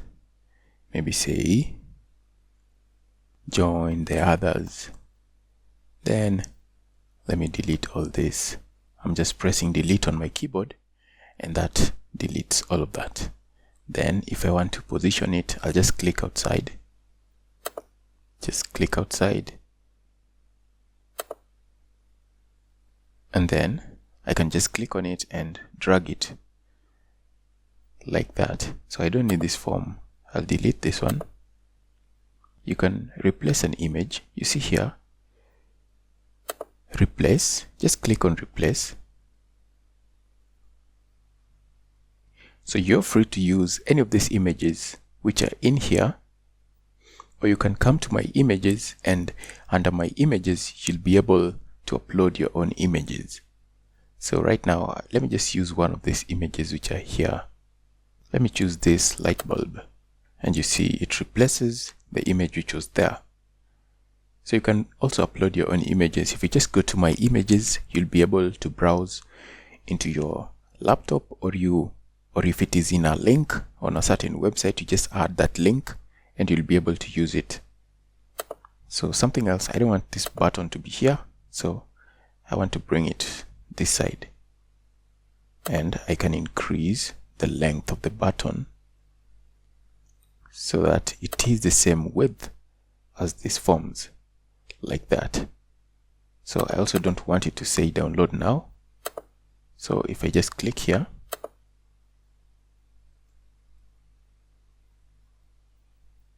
I can just say join now. That will do. So if you don't like the color of this, you see this side where we say style, you can change the colors. So let's make this some kind of blue. Okay. Then the hover color, when somebody puts their mouse over it, which color do you want it to have? Let's also choose a different kind of blue. Okay. So I don't really want that over there, so I'll just delete it. So you can see that this is a very easy way for you. You can even change the background color of this. Once you click on it, just click outside here and then come and click on styles and background. You can even add a background image if that's what you want. If you want a border radius, you can add a border radius. And if we come back here, there is a border that has been created. There's a radius on the border. So there's a border radius. If I click outside here, you'll see it much more visible. So here on styles, under styles, you can edit different things. You can change a lot of different things here.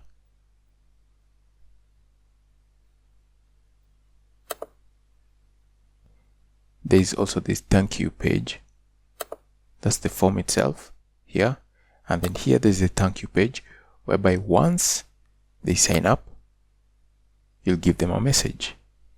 So since I'm not giving them any download, I can just say thank you.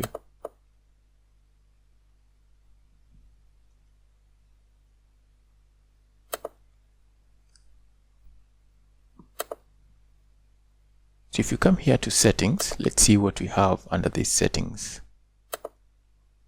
Under the form settings, there are also different options. You can change the campaign. For this one, if you want the subscribers to go to a different campaign, you'll come here and choose the particular campaign that you want. So if you want confirmed opt-in, they have to confirm that they want to subscribe to your email list. Then they will receive a confirmation email in their email. So if I had cycles that I wanted to add, people who subscribe, I would add that here. But right now I don't have any autoresponders, therefore this is just redundant. Then you can choose a thank you page. You saw that there is this thank you page here. If I click on it, once they fill the form, then that form will be loaded. But in some cases, you may want to use your own custom page. So let's say you want to use a custom, you can just click custom and then you add the full URL. Maybe it's a download page that has a download link for them. You can add that here. Then if they're already subscribed, maybe you want to take them to a different page and tell them, hey, you already subscribed to my list. You can add a custom link for that. Or if you want them to do something else, maybe you want them to stay on your website, then on that page you tell them you already subscribed to this list, but you can watch the following video, or you can download the following, or you can go ahead and read latest post. So you can add that here. If you want a captcha, just add this. I usually find them very annoying, so just turn this off. Choose tracking. You can track the custom fields if you create any custom fields. So here you can add a custom field that you want to track. And then you can forward data. You can create it such that when people post, there are certain forms, maybe you want them also to be forwarded to your thank you page.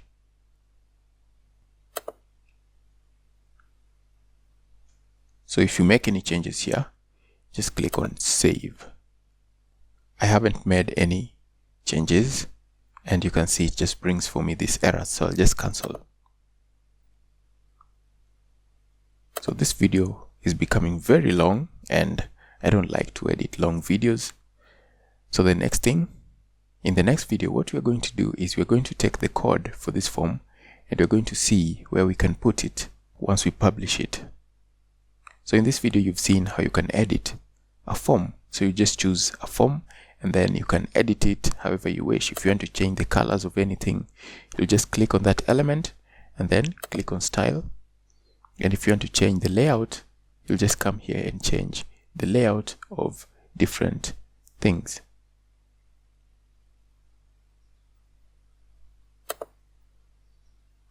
So that's it for this video. I'll see you in the next video. Hello and welcome back. So in this video, let's publish this form so that we can take it to our web page and we see how it appears. So if I click on save, so I'll just come up here and I will say save and publish.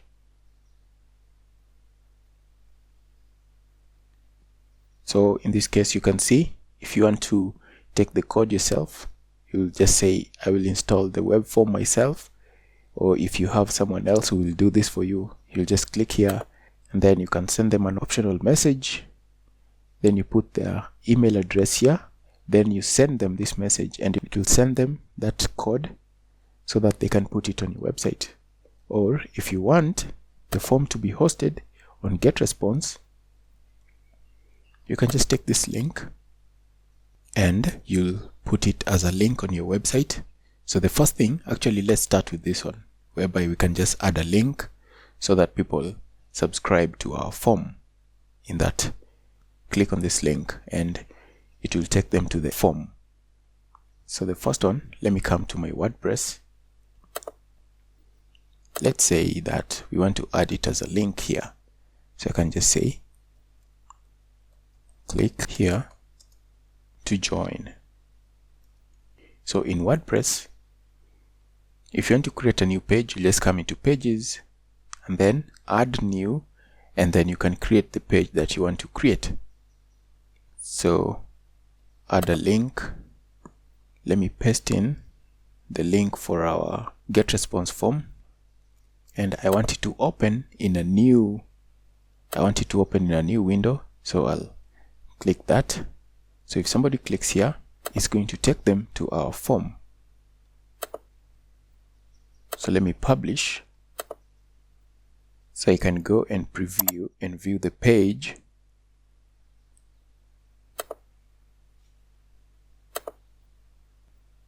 And if I click on this link, it should take us to our form. And you can see as we put it, it opens in a new window.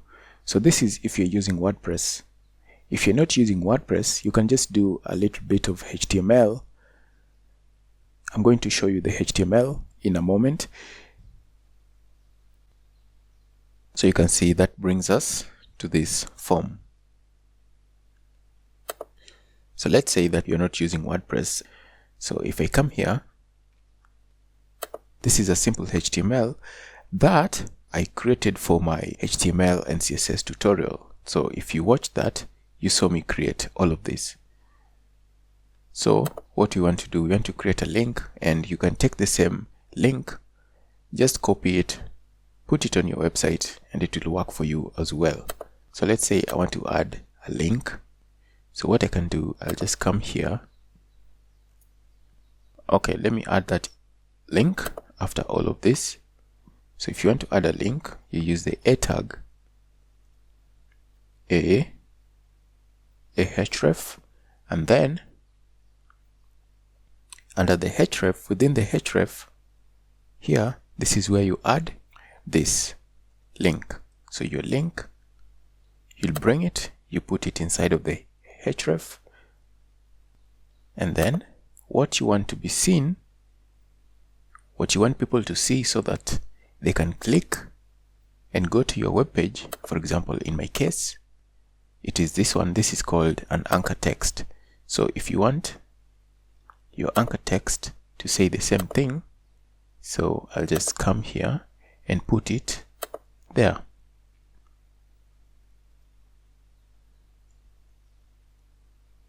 And then if I want it to open in a new page, let me add target, and then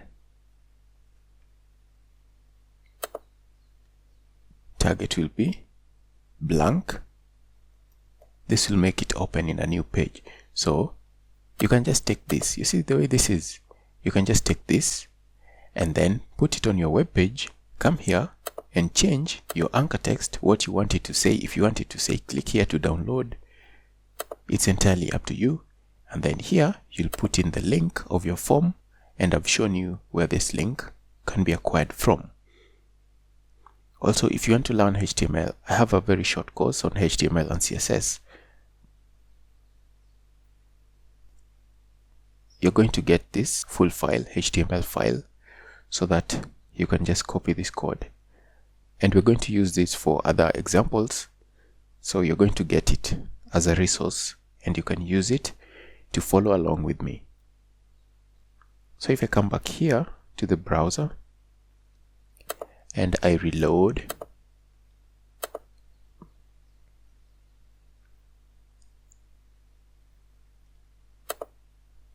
you can see it is down here. I can just add break tag,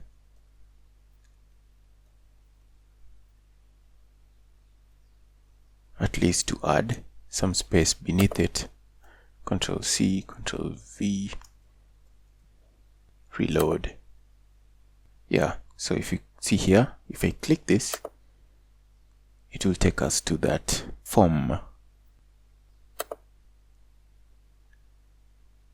So it brings us to our form. So this is a very simple way for you to just add a form. You don't really have to put it on your site. You can just link to it, and it will be hosted by Getresponse.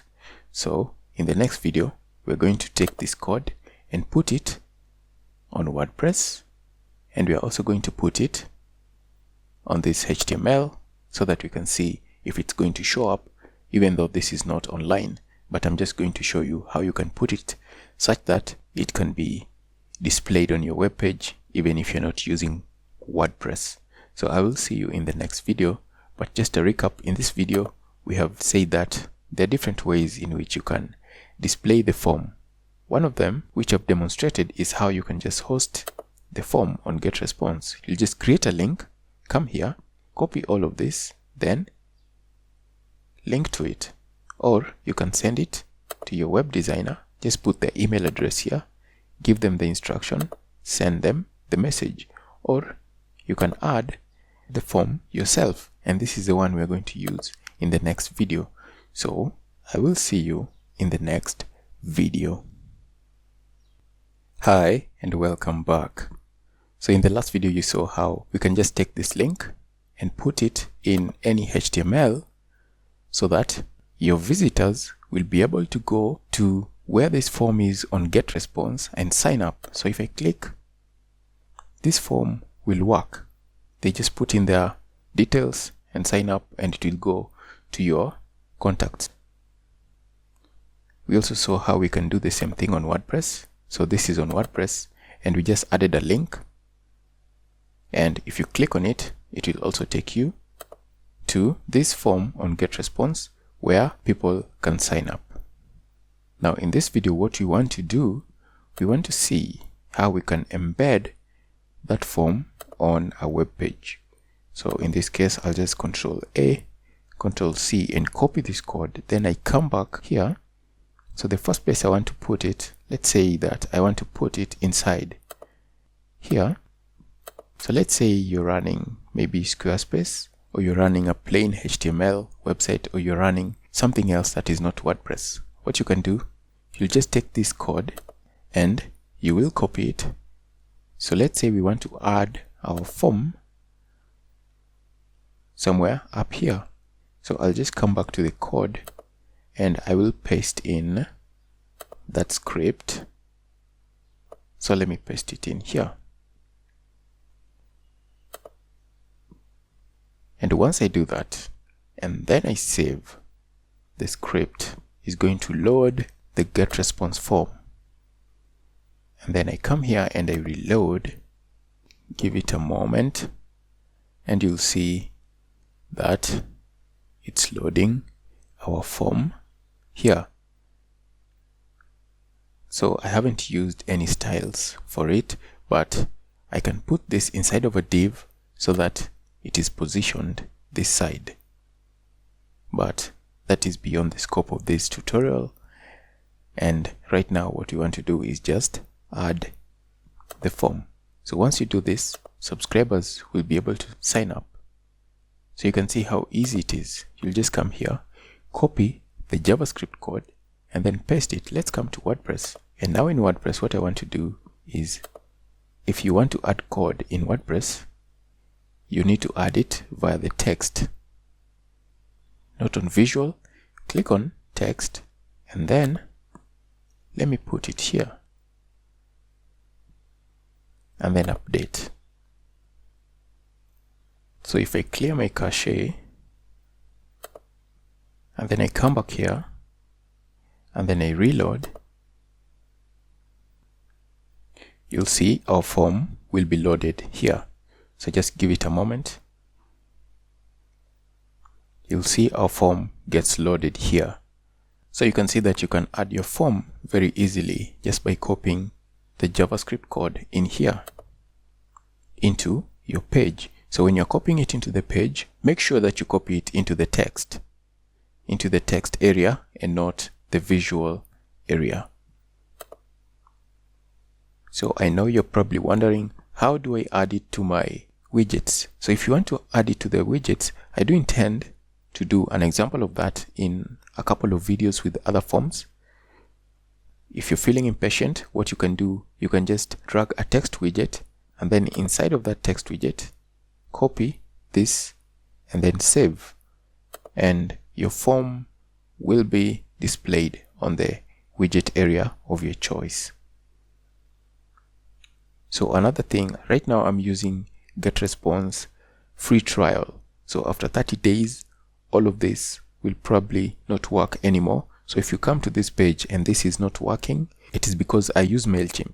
So I don't intend to upgrade my account. I use MailChimp, and therefore if you come here and you find that this form is not working anymore, it is because my account was not upgraded. But for you, if you want to upgrade your Getresponse, go ahead and do that, because Getresponse is very useful. It's really good for email marketing, and if you want to upgrade yours, you can go ahead and upgrade it.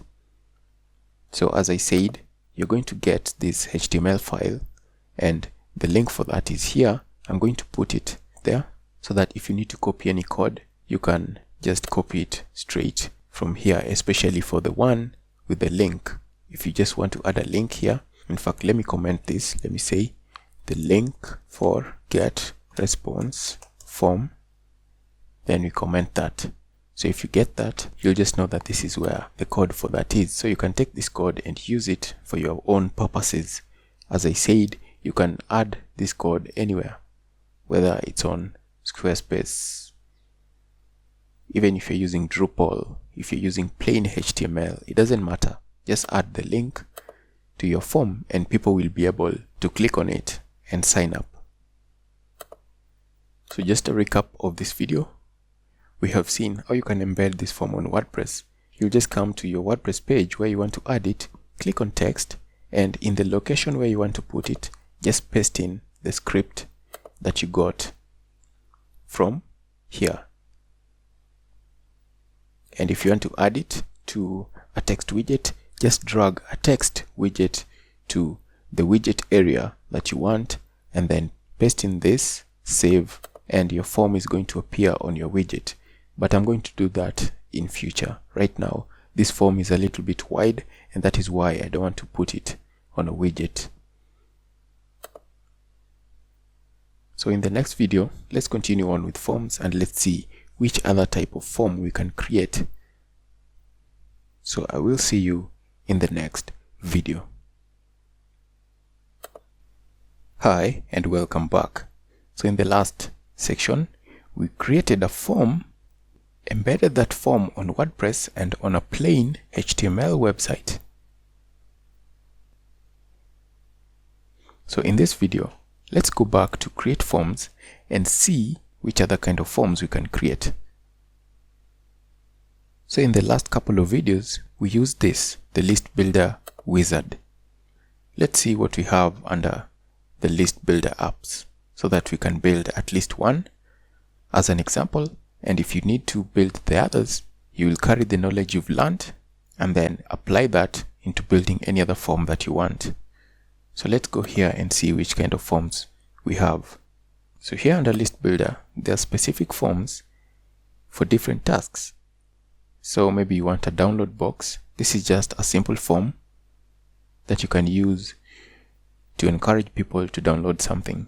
If you want to read more about them, all of this, just click on any of them and it will take you to a link which will have something about each of these forms. But if you want to create one, you can click on it, or you can click on use app now. So download box. So if I click use app now, you'll see what it brings for us. So you see what this is. If you want people to download something, you can just click on it, and then you can also design this the same way I showed you with the others. If you want to change the color of things, this is for changing the color. If you want to change the text, you can just click on it and change the color of anything in there. If you want to change the text here, you can change text. If you click on this, you can change the font. Just make sure you select, and you can also remove the text if you want to. And then if you want to change the button, you can change the button color. So there are a bunch of things that you can change here. Let me change the button color to something else. That's better. Now you can also change all of this. Just play around with this and see what you like. You can change the fonts. So if you want to change this font, if you don't like it, just come here, choose a different font, and it will change the font. And then the most important thing is add your URL. And the most important thing when you're adding that URL, make sure that, okay, let's take this as an example, Control C. Then I put it here. Make sure that your link always has this, okay? That, or if it is on a secure website, make sure it always has that, okay? So make sure it has this, the full link. This is called an absolute link. Make sure it has this. And then you can add other details here. You can choose the campaign that you want these lists added to, and all these other things, but I don't want to do anything with this form. I was just showing you how it works. Then we have a fixed bar. A fixed bar is one which is up here. Okay, let me show you an example.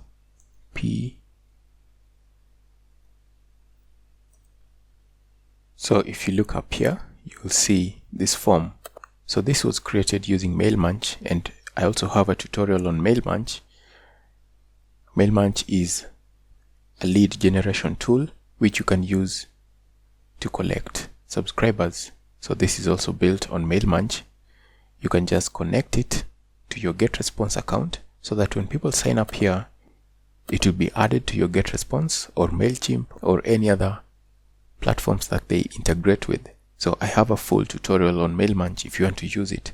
And I personally prefer to use Mailmunch because the forms are very easy to deal with. You just take the code and then you put the code on your website and they work. That's the one they call the fixed bar. If you want one at the top, you can build one here, copy the code, and then sign up box. This is just a simple sign up box. Then a check box. I don't know which one this is. Let's read more about this one and see which one this is. So, okay. So I guess that's the one that shakes. That's the shake box. Now you have all these other ones. This is the one which will scroll up. If you reach a certain level of a page, it will scroll up. When somebody scrolls, it will appear on the screen. It can appear down here. It can appear on this other side. So that's what a scroll box is. So we have all these others. Image box. This is the one. This is a form with a big image. So you can just come here and see what they're all about.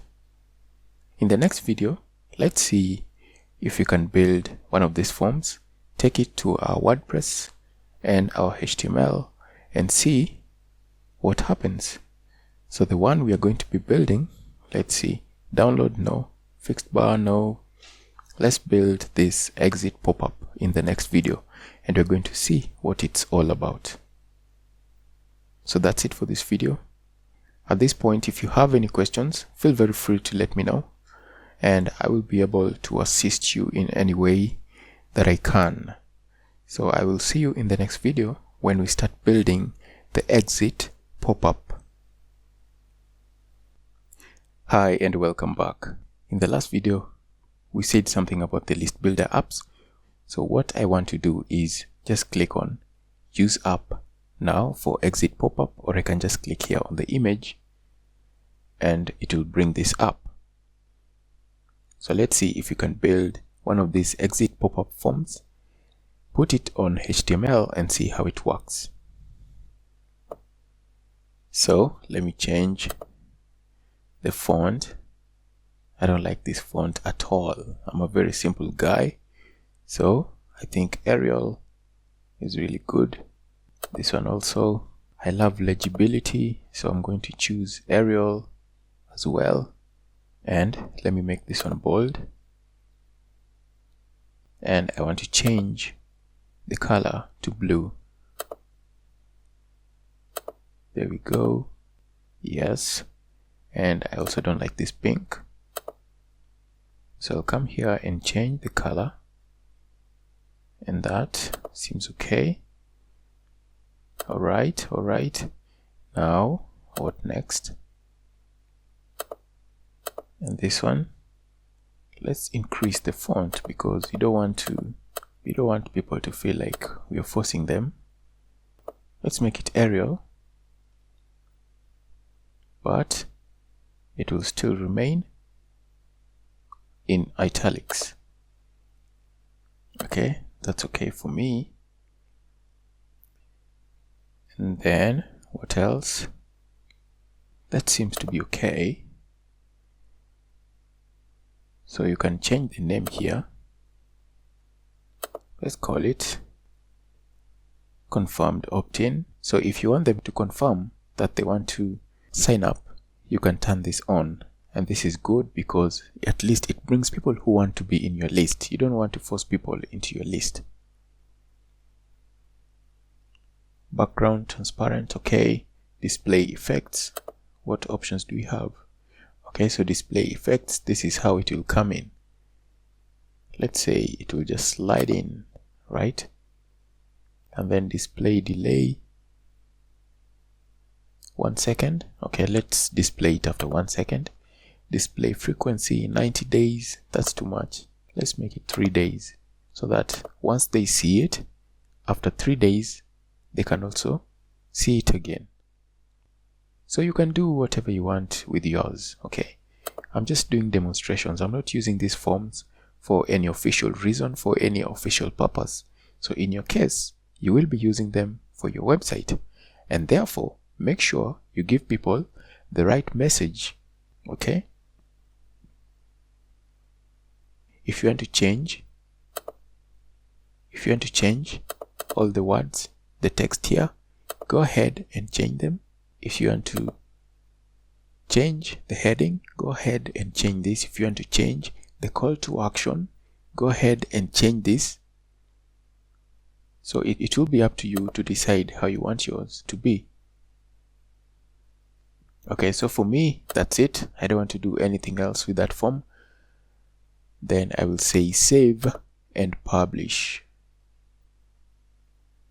And once it's published, we can get the code and use it on our website. And then just down here, you see, we're going to get the script. And once I get the script, Control A, Control C, let me bring it here. And for this one, I want to put it down here.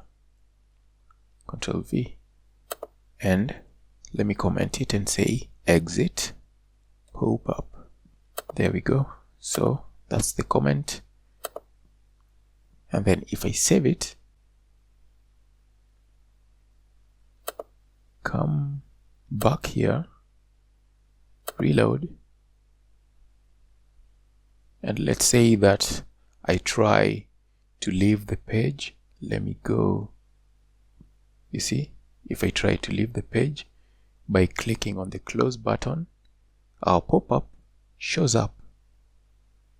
And that's what we want, right? So you've seen now you can add it on HTML, on a HTML page. So in any website platform that you're using, as I've mentioned, things like Squarespace, maybe you're using PrestaShop, you're using Drupal, you're using Joomla, or maybe you're just using plain HTML.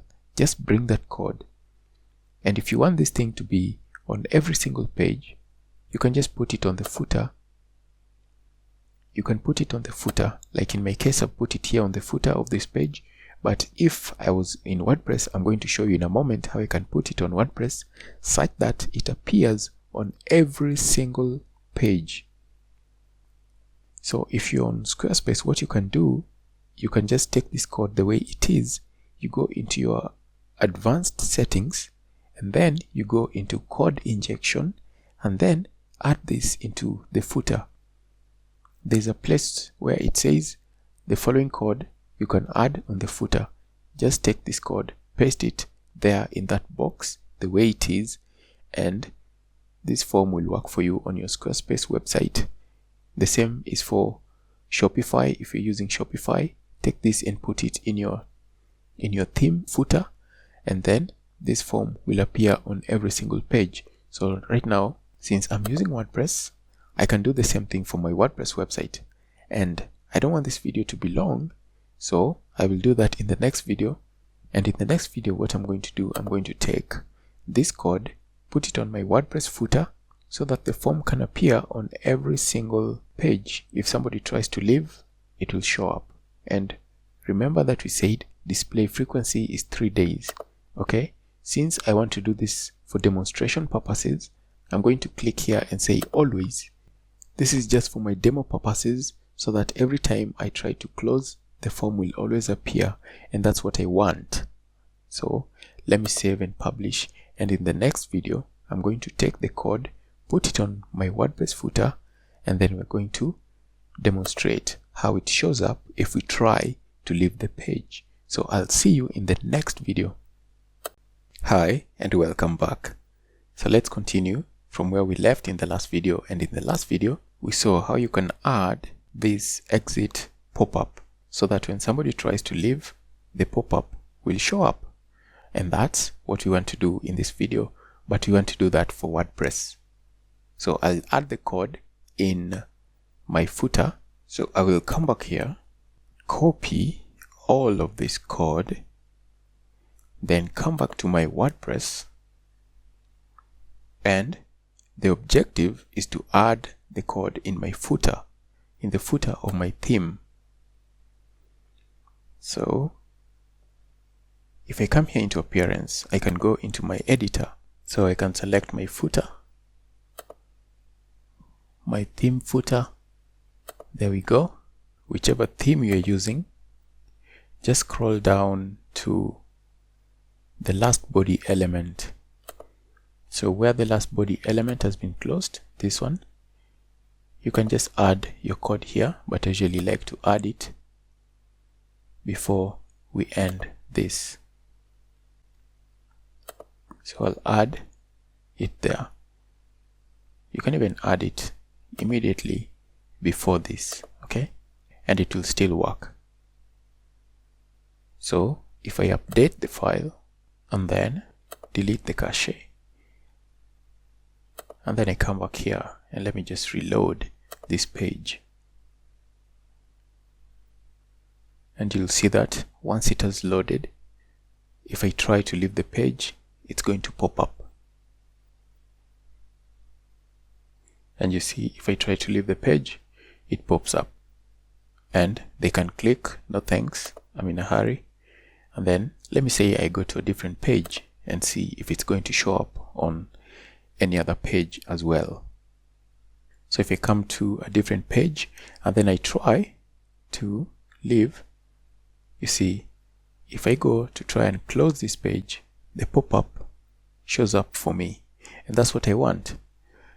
You can do the same. You can just come here, you'll take the code. Once you have designed the form the way you want it, even if you don't want this field, you can remove it. In most cases, if you have just an email address, you're always going to get more people subscribing. So if you don't want that, you can also remove it. And of course, you'd need to maybe expand that so that it can be long.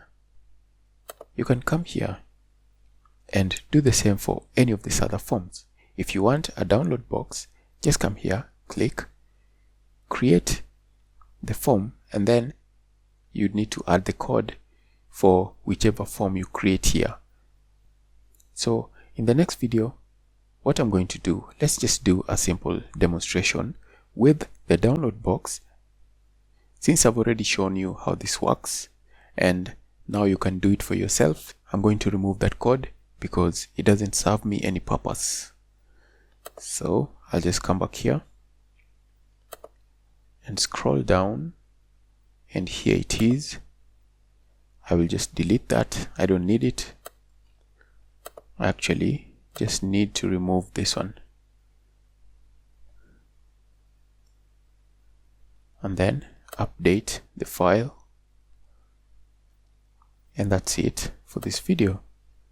So in the next video, I'm going to create this download box, and then we're going to add it on a widget area. So I'll see you in that next video. Meanwhile, if you have any questions, make sure you let me know. Feel free to reach out and let me know which issues you're having. You can also go to the Facebook group and ask your questions if you need help from me. Hi and welcome back. So in this video, what you want to do, we want to create this download box, and it will bring this builder for us, and we can build out our form and then publish it, and then I will take that code into WordPress and see how it works.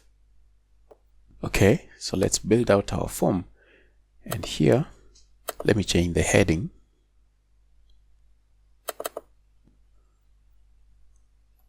I can just say download image. I don't like the font.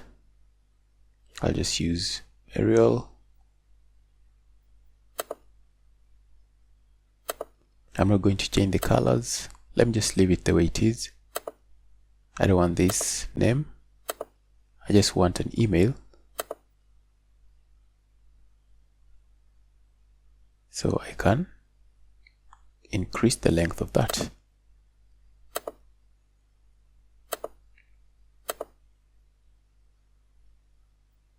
Like that.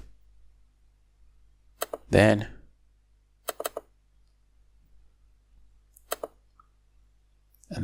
let's say I'm just giving this image as a download. So let me copy that link.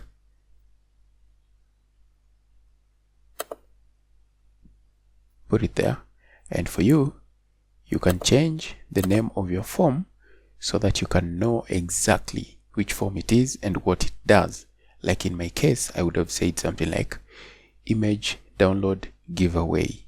So make sure you give it a name you'll be able to recognize among all the other forms you will have when you go to manage your forms. So you can change the campaign if you want to. Display delay 1 second. Display frequency 90 days. Let me say always for demo purposes. So this is going to be a pop-up, okay? That's why you have this display delay. You can delay it as much as you want. Let me just put it at 1 second. And then just with that, I'll save and publish. And if I scroll down here, Control A, Control C, this is a pop-up, so I can put it on the widget, but it will still be a pop-up. So I will have to do another example, which is not a pop-up, so that I can show you how you can put it on a WordPress widget. So in this case, let me just copy this, and I can even put it in the footer. As we saw in the other video, if you put it in the footer just before this, it will appear on every single page on your WordPress website. And you can also copy this code and put it in whichever website you're using. And let's say I go to my homepage. Let's wait for it to load. And you'll see that it brings our pop-up. And you can close it there if they don't want to see it. So let's say I sign up.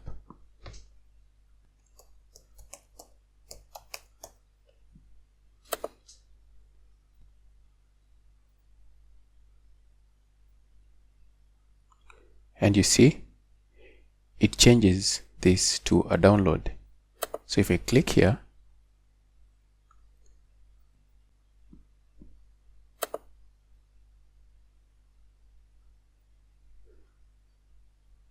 it will bring us the download. So if this was a PDF, they would be able to download the PDF.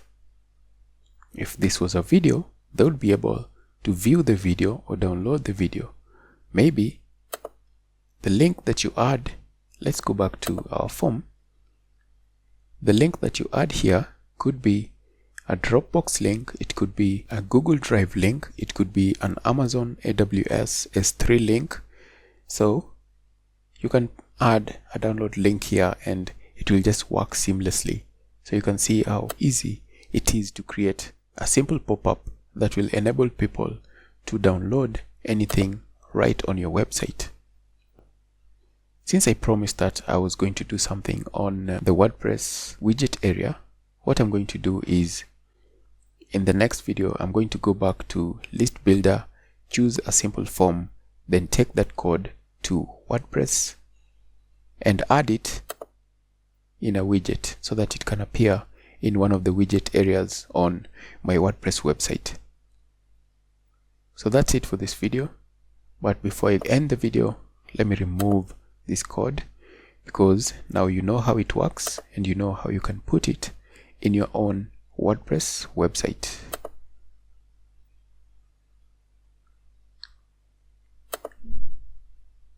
So I will see you in the next video when we get back here and build another form.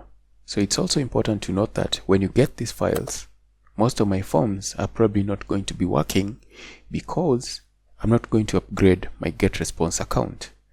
So right now I'm using the free trial and I have over 20 days.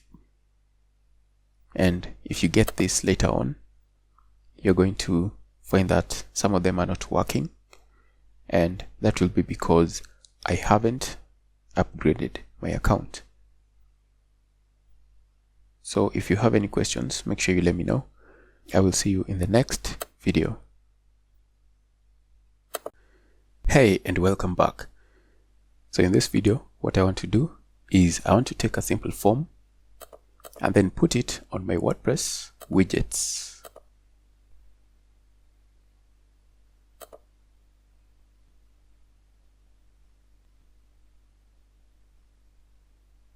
I'm not even going to do any editing on the form. I will just go straight away, save, and publish. And then I will come here and take this code, come back to WordPress, and then if I come here, let me go to widgets. I want to add it on the sidebar. And the easiest way to add any code in the WordPress widget is to use a text widget. So let me scroll down here and I will select a text widget. Just scroll. So I'm just pressing the up arrow on my keyboard.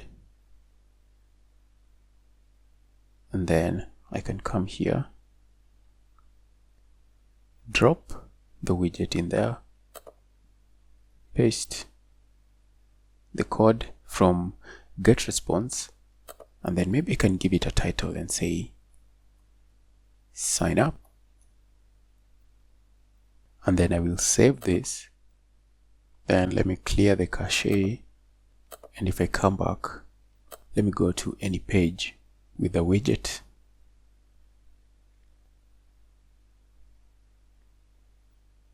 And you can already see it's starting to load. And you can see that the form is too wide for my widget. So I can come back here. If I go back to the form creator, just down here, I can click on the form, just click outside of it. Then I will go into layout and let me reduce the width. I will reduce the width to 300. And then item spacing, let me reduce this one as well. And then I can drag this one manually, just like that. This one also, like that. Like that, and like that.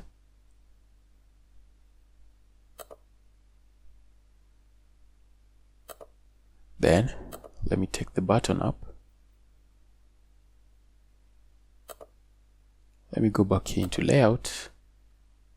Okay. How about this one?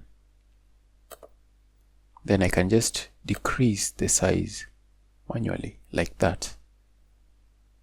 Just decrease it manually. Just drag it down, like that,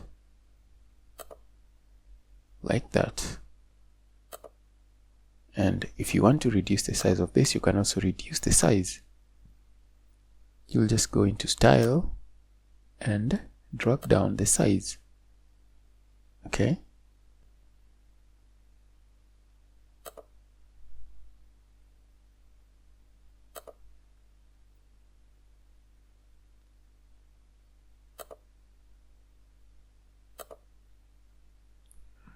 Like that. And then let me publish it once again.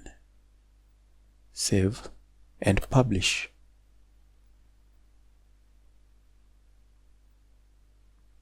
I don't think I have to change the code. Let me see. And then reload. And you can see the form size is now reasonable. And you see now it fits nicely. So that's how you can add a form onto your widget area.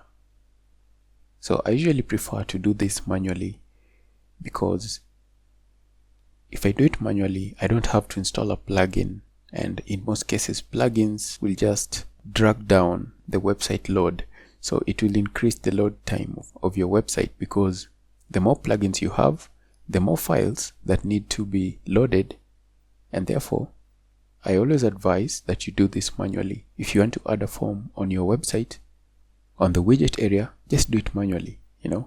Once you create the form, take the code, then drag a new text widget in the widget area where you want the form, and then add the code in there and save. In this case, I don't want this widget, so I'm just going to delete it.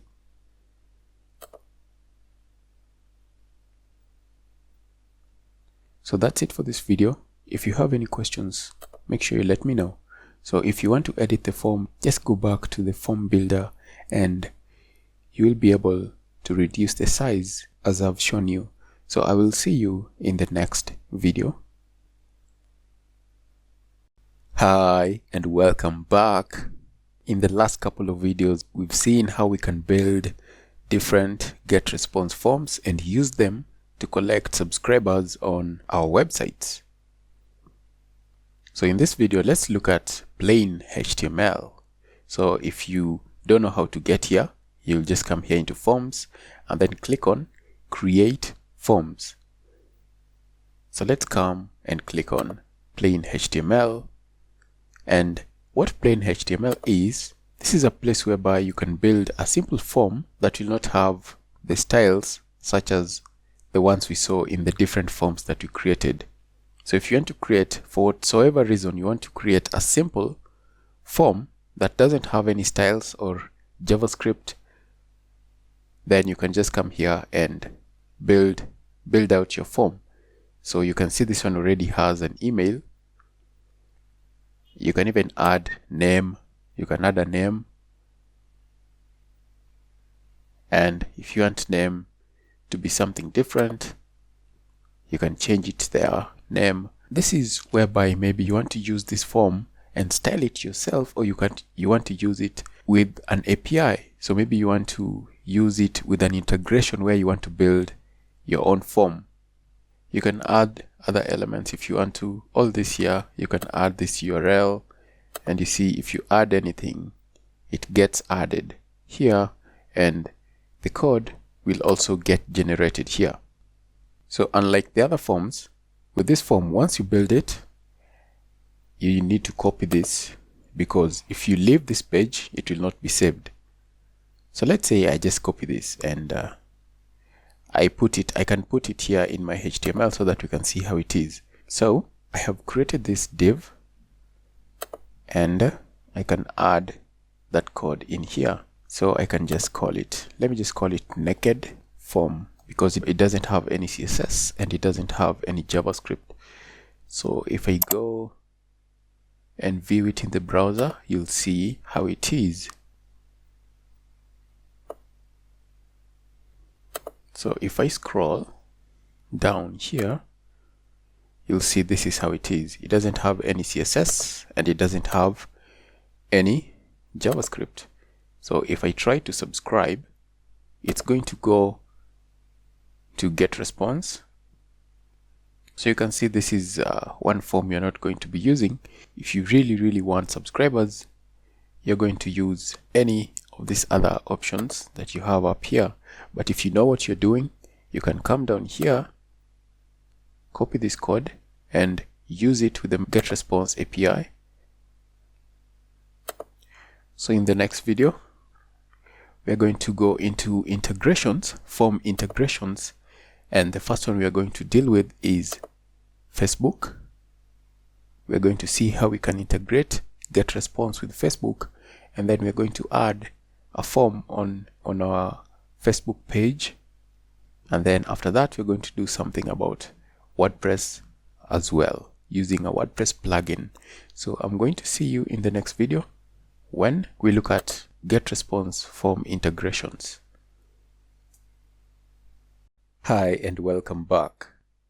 So in this part we've been looking at forms and how you can use different forms to collect subscribers on your website, or if you don't have a website, you can just use the link and lead them to the Getresponse form, and I showed you how to do that.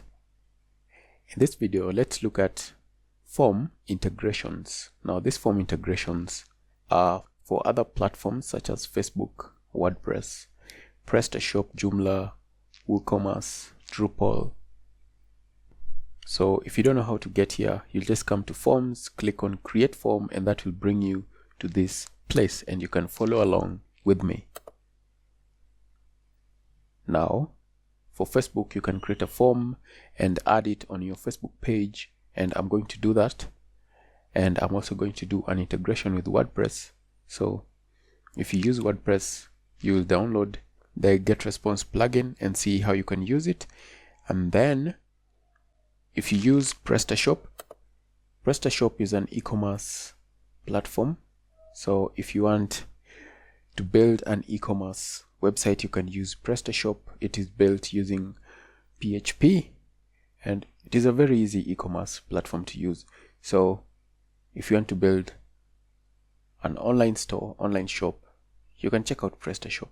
So if you use PrestaShop, you can learn more and see which modules or plugins you can download, and you'll be able to use Getresponse on your PrestaShop store. Then Joomla, if you use Joomla, Joomla is a content management system just like WordPress, and Drupal is also a content management system. So if you use them, you can check out the modules for Drupal that enables you to use Getresponse on your website, or you can just do it manually. Any of these platforms, if you use them, you can still take the code and add it on the page manually like I showed you.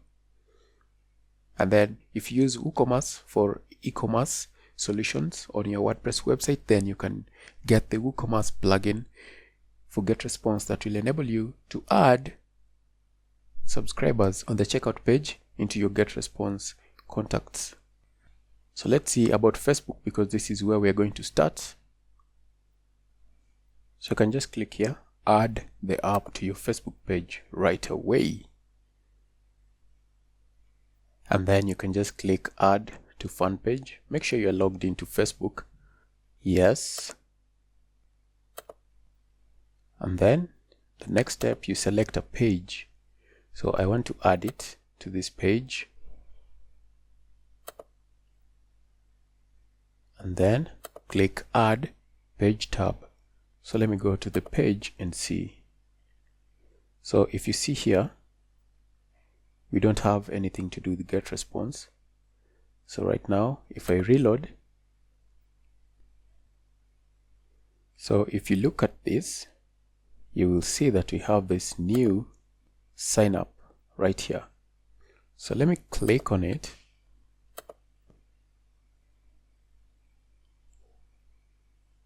So if you scroll down, there's this option, and I will need to get an API key. So let me show you how to get the API key on Getresponse. Just go into my account and then integrations, and then scroll down here to API and OAuth. Then we have this default API key, or you can generate a new API key. So let me copy this, Control A, Control C, come back into the Facebook Getresponse app. Then I will paste in the API key. So down here you can see we have this Getresponse 360. So Getresponse 360 is basically enterprise email marketing solutions from Getresponse. So if you want to know more about this Getresponse 360, you can just Google about it online. You can Google for Getresponse 360 or Getresponse Enterprise Solutions. So I'll just click login. And once I log in, it brings up my campaigns. It brings up my campaigns and my forms. So what I can do is I can choose a different campaign. I'll choose that and then form. I don't have a form. Form alignment. I can say left.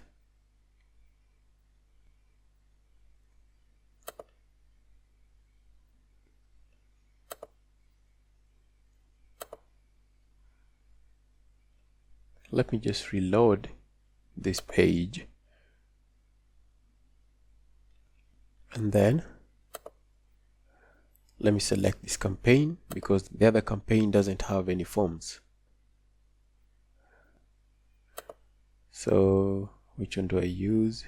Let me just choose that one. I don't know which one it is. That's why I was telling you that it's good to give them names that you can recognize, so that if you have to use them somewhere else, you'll know which form you're dealing with. So just with that, let me say I want to align it left. You can add a message here. Okay, let me say just sign up and then put it above the form and save. Show the form. Let's see how the form is on Facebook. This is the last form that I created.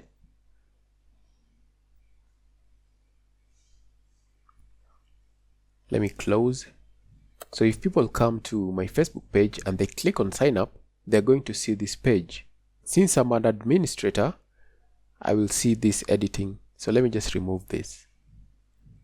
Doesn't serve any purpose. Then I will save it again. So if I view the page when I'm not logged in, so if I click it, sign up,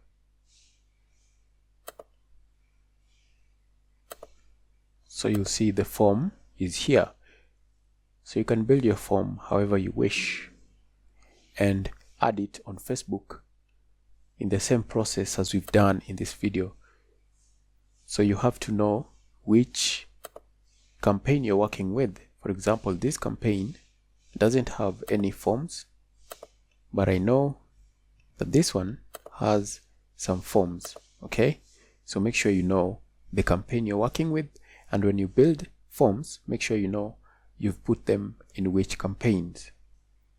So in this video, we have taken a long process in learning how you can add an integration to your Facebook. You can add a Getresponse form to your Facebook, and you've seen how you can do that. Now, in the same manner, you can do all these other integrations. Just click on them and see what options each of them has. So just feel free to try them out and see what else you can do. And in the next video, what we're going to do is we're going to download a WordPress plugin. So if I come back here,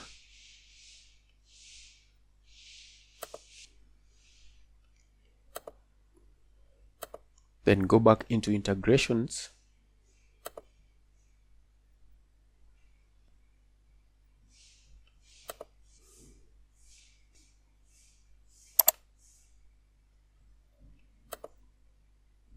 in the next video, we're going to install this plugin and see how we can add forms to our WordPress website.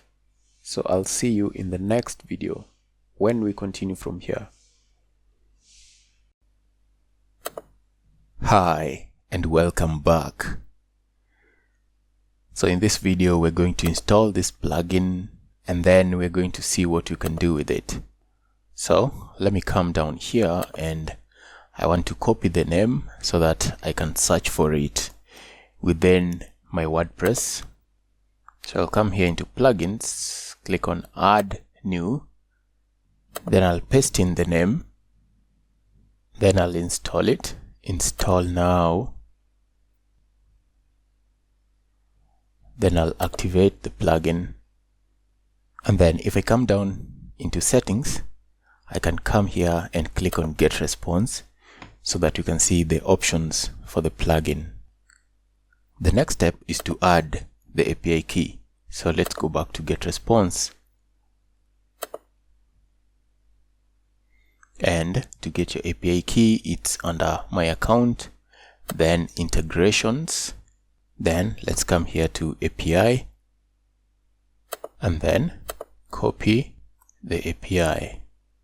Come back here, put it in there, and then save. So once you put in the API key, you can see that a bunch of options will come here. There is also an option for adding the forms within the widgets. And if you go to any page or post, you'll see this. This has been added on your WordPress editor. So you can see all my forms are here. So if you want to display a form, you can just select where you want the form to be, and then you choose the form.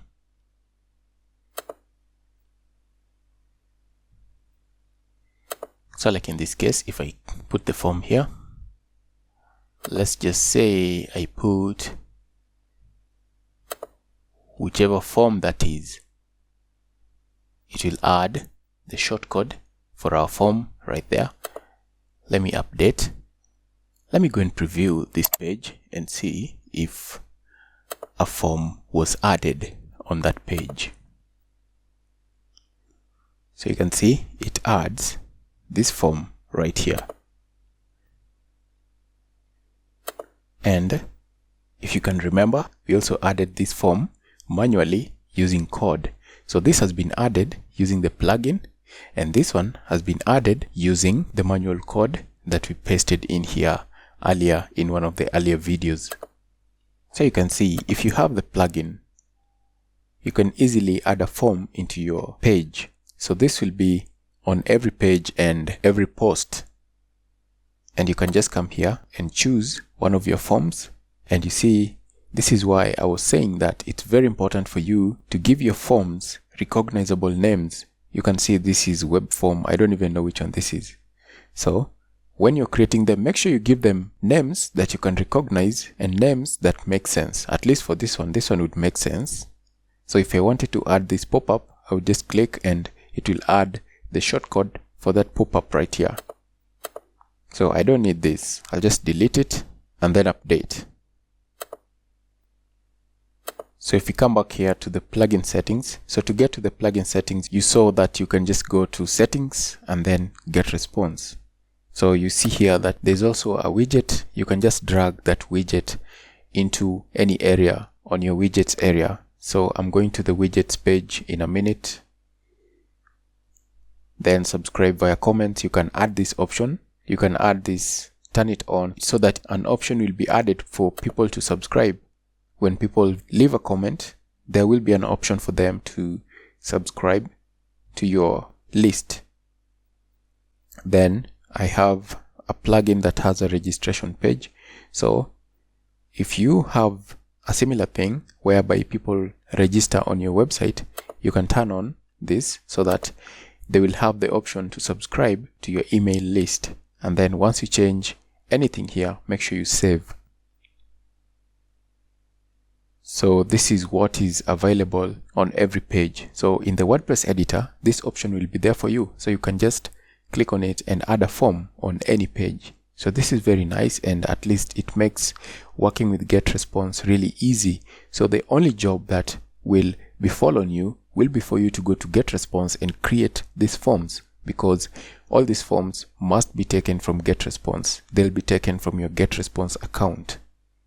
The next phase, let's go and see the widgets. So I'll just go to the widgets, there. So on the widgets page, if I scroll down, I'm sure I'm going to come across Getresponse.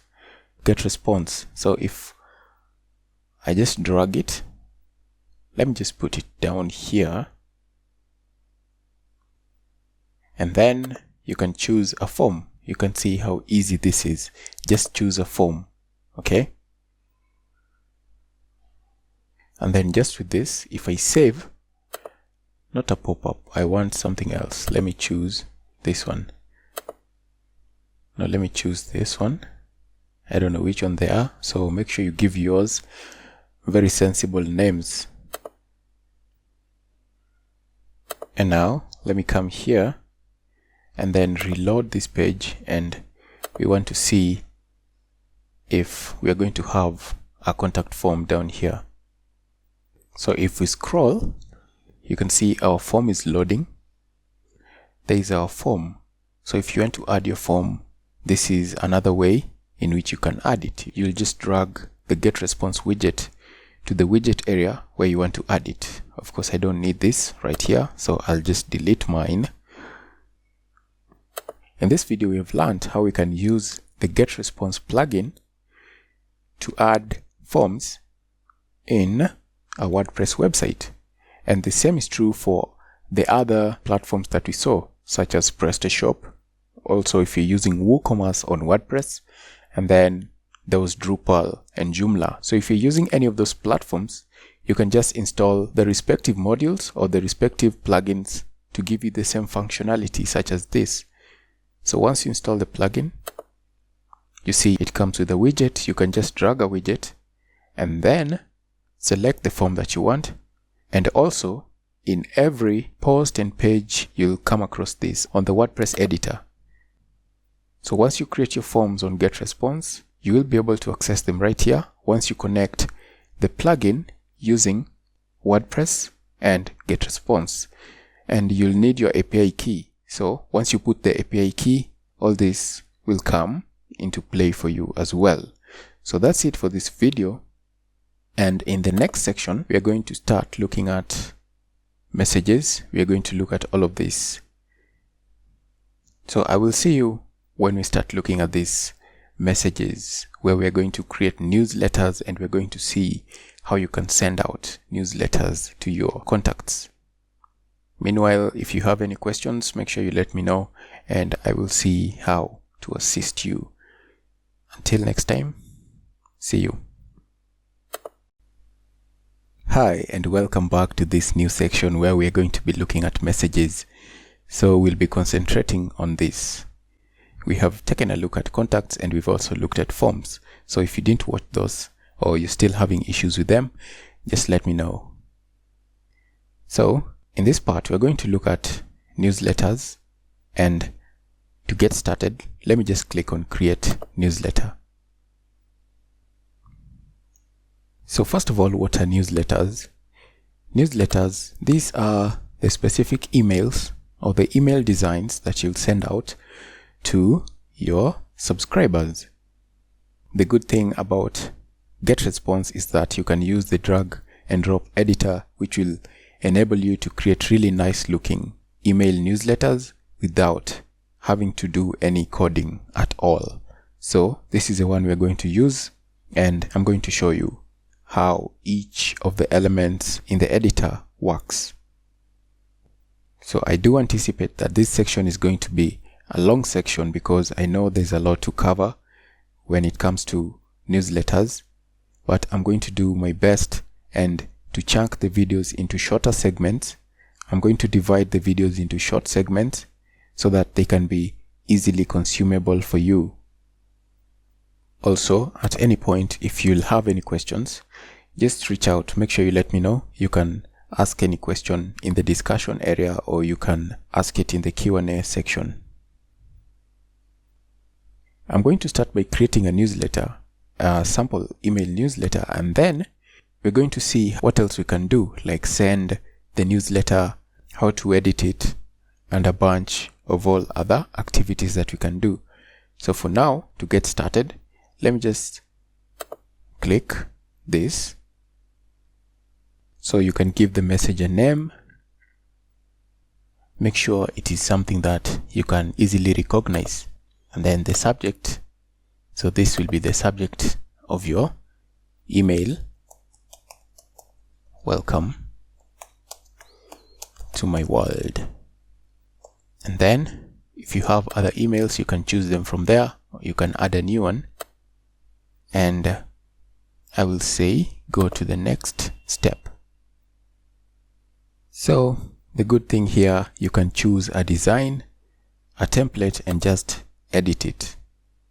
And that would be great because it will save your time. You can also import if you already have templates. Maybe you bought a template from Theme Forest. So you can just come here, click import, and import them. So coming back to these ones, you can also preview them. If you click this eye icon, this will enable you to preview the template. And then you can also select them. These are categories. Just see which category your business is in, and then you choose one of these pre-made templates. You can also send plain text. If you just want to send plain text newsletter, you can come down here, click plain text, and then you'll go next and add in your email text. You can also do your HTML code editor. If maybe you have HTML template code, just come in here, click this, paste it in there. Or you can buy some premium templates if you want to. But normally I like to start from scratch. So here I can choose the columns. Of course, I just want one column.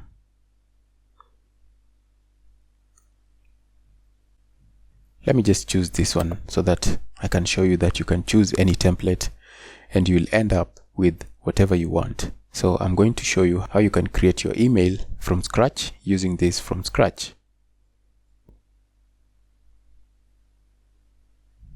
So welcome to the email editor on Getresponse. So in the next video, we're going to do an overview. We're going to do an overview of everything that you can see here. So I'll see you in that next video. And if you want to follow along with me, just do everything I've done in this video so that you can follow along with me and build a sample template that you can use in future. So I'll see you in the next video. Hey, and welcome back. This is where we ended the last video, and we were to start looking at this email editor and just go over everything that we have on screen here. So these are the blocks that you can put inside of your email. So this is very important because this is where you'll interact with your subscribers. Once you've built it out and sent it, this is what your subscribers are going to see. So this is very important. So let's have an overview of the email editor. So this is the email content. This side, this is where you'll add all the content, and you'll just drag things from blocks here. So you'll just be dragging things from this side, and you can drag things from the blocks and then add them on this end. We have all this. You can add this, you can add a button. We are going to build emails and we're going to use this. I'm going to make sure that I use the most basic and most important elements so that you can learn how to use the most important elements when you're creating your own email templates. So the basic block, this has the elements that will be in there. Then we also have this social sharing. So maybe down at the footer, you can add share this, and they will be able to share them on social media. Then we have this PayPal. You can integrate this with PayPal, and if you go to integrations, that is under settings, you'll be able to integrate this with PayPal, and then you can add something that can be bought. They'll just click on it and it will take them to the PayPal link where they can buy something. So if you've ever sold anything using PayPal, without any other e-commerce platform such as WooCommerce or WordPress, you know what I'm talking about. You just create your product on PayPal and then you share the links on your email, then they would be able to purchase whatever you're selling. Maybe it's an ebook or maybe it's something else. It all depends on what you want to sell.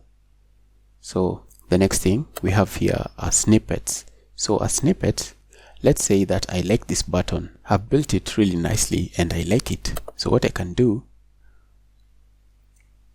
once I hover over it, I can just come here and say save as a snippet, and it will be saved as a snippet, so that next time I can just come here and drag it out and it will bring my snippet. So if you love something, you can save it as a snippet. You just hover over it and then click there, it will save it as a snippet. Then we have history. So as you can see, history here. So this is like a timeline of the changes you've made to your template. So if maybe I don't like all the changes I've made, I can just click this one and it will take me back to that state. And if I think I went too far, I can click another one and it will take me to another state. So this is like a timeline of the changes you make to your email. So as you design your email, maybe you might make a mistake and decide, oh, I don't want to do that. Let me just go back and I will start from there. So that's basically what this history panel will help you with. And then if you come down here, you can switch to the HTML editor. Maybe you know some HTML and CSS and there's something you want to change. Maybe you want to change the color for links. In most cases, you'll find that links are usually very troublesome to just edit them. So you might want to do that using code. So if you want to use code, you can just click here and you'll be able to add any code that you want to within the HTML editor. Then we also have the plain text editor. If you want to create a plain text, then you can just click on the plain text editor and then you can switch from this to a plain text editor. So this will also switch from this and you'll not get all this functionality. You'll then have to do code or do the plain text. And then once you create a nice template here, maybe this is a really nice one and you want to reuse it, you can come here to save as and then you click save as a template. And then as you saw in the last video, there was a place where we chose this particular template that we wanted to use. So in that location, in that step, you'd be able to access your own templates so that you can reuse them. So if you build something that you think you might need to reuse over and over, you can just save it as a template. You can also save it as a draft, and if you go under messages, manage messages, you'll be able to see the drafts that you create. So there's also this area up here where you can test a message. You can send yourself a test message to see how it will appear, maybe on your mobile phone or on a computer. If you want to see how it will appear, then you can send yourself a test message. If you want to do an inbox preview, you can click here and it will show you how this email is going to appear on different email clients. But I don't usually like to use this because it is very slow. It loads pretty slow for me. Then you can check the spam score of the messages that you send. Then here we have the mobile preview. So you can see how your template is going to appear on mobile devices. Then you'd be able to change things accordingly.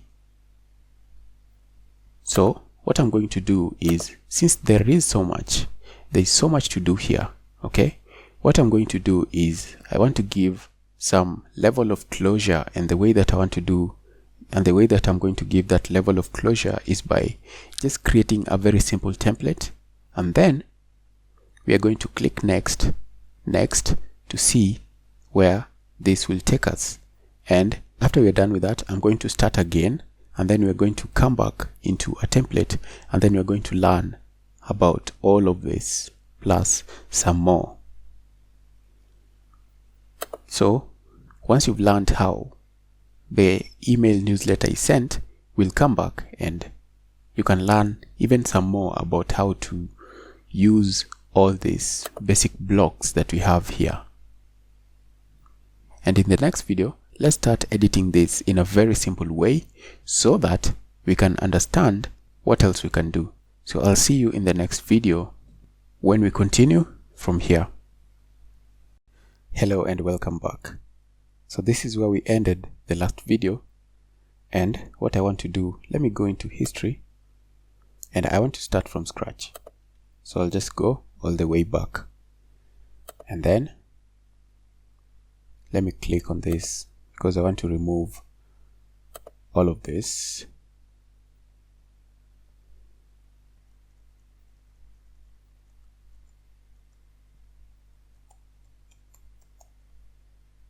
So I'm just going to create a very simple template from scratch, and I don't have content ready. I don't have anything ready.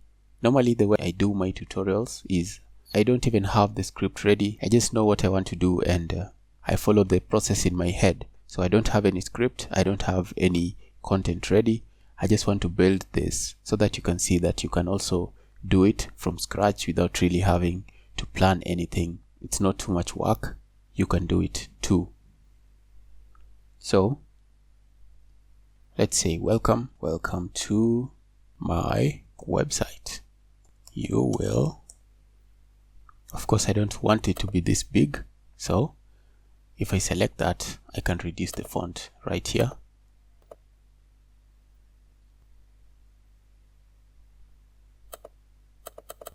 And of course I don't want this to be bold, so I will click here to remove it from bold. And you know what, I can add an image here. Let me go back into basic blocks,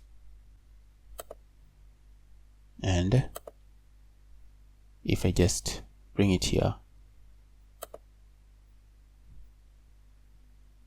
so here in images, what you can do, you can use the images which are already here, or you can upload your own images. So let me say I want to upload. So you can upload from a URL. If it is on your website, you'll just click upload from a URL and then you'll add the link to your image. Here I want to upload from my computer, so let me just click from computer.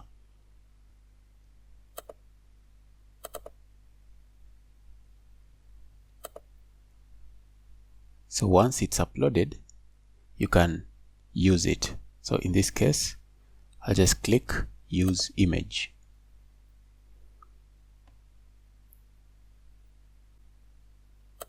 So there it is. So I'll click outside here and I want to scroll down and I want to move it. So if I want to move it, let me just click on this plus and move this block down. And I want to put it down there after this, and you can see here also there's an image. So here you can add a header image. Let me just click on it if you want to add an image, and I will also upload another image from my computer.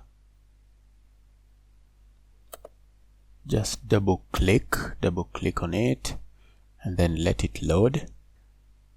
Click to use this image, let it load. So you can reduce the size. If it's too big, you can just scroll here and it will reduce the size.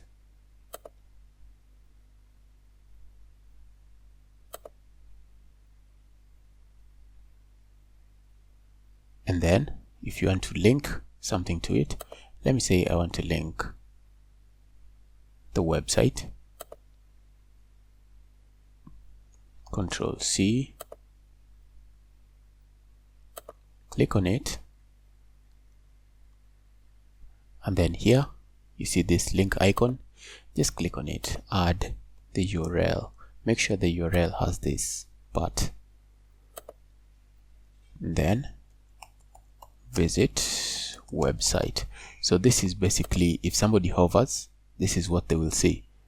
Then I'll click OK, and then again, let's say for the second image, for this second image, I want to link to a post on my blog.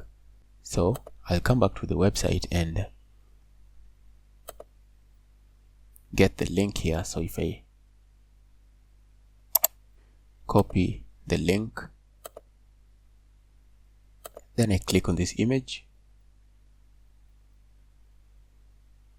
add a link to it. There we go. Then I can say read more. Okay, let me just add one more element before I go to the next step, because as I said, I want to build the first one to be a very simple template, and then we'll come back and we're going to add some more and learn even more. So here I'll click on social share, and let me add that down here.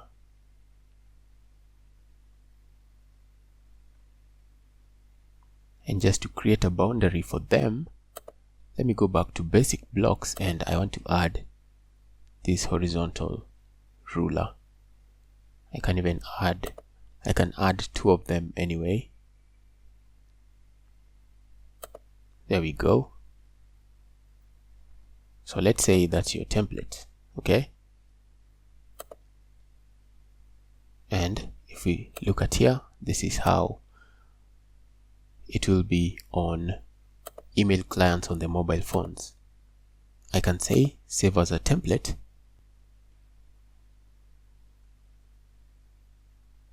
and it's going to save it as a template. I can also save it as a draft, and I will show you where you can get all these drafts. Before I end the video, let me just click on next step. So in the next step, you can choose the campaign. So let's say I want to send it to new students. And then you can also select contacts manually. You can remove some contacts. You see here, you can exclude certain recipients. You can choose suppressions. If you added any suppressions, you can choose them so that they will be excluded. So let me just click next. Now that we've chosen the subscribers, let's choose next. So you see here, you can select more than one campaign. If you want to send to different campaigns, you just select more. You see, just select all the campaigns. So the next step is a review of everything. Here's your message. You can edit your message, your template. You can edit your subject here. You can edit your template. All of this, you can see that I haven't previewed the email, but that's okay. I don't really have to. And then recipients, I've added the recipients. And then just here now, you can schedule this, or you can send it right away. So what I'm going to do is I'm just going to click on send right away. But if you want to schedule, you can just click on schedule and say when you want the newsletter to be sent out. You can see once you create the template, you can just send the template immediately, or you can schedule it. And the reason that there's a countdown is because it also gives you the opportunity to cancel. You see, you can cancel. So let's wait until it sends out. You can also create another one. You can view the message online. You can go to your newsletters to see the ones you've sent, and you'll also be able to see your drafts right there. And if you want to see how the email is performing, you can click here and see the events that are taking place. Are people clicking? Are people opening? Or are people just ignoring the message? This video has been sort of like a crash course on how you can create an email template and then send the newsletter. So in the next video, we're going to go back here. Let me just go back here to my newsletters, and then we're going to start again, and we're going to see what else we can do with our email, what else we can add. So basically, we're going to learn a little more how to create the email itself, the email template. So you can see this is the one that has been sent, the newsletter that has been sent, and you can see it says the message is sending, it's still being sent. and no deliveries have happened yet. And if I come here to drafts, you remember in the template area in the email editor, there's a section whereby you can save as a draft or save as a template.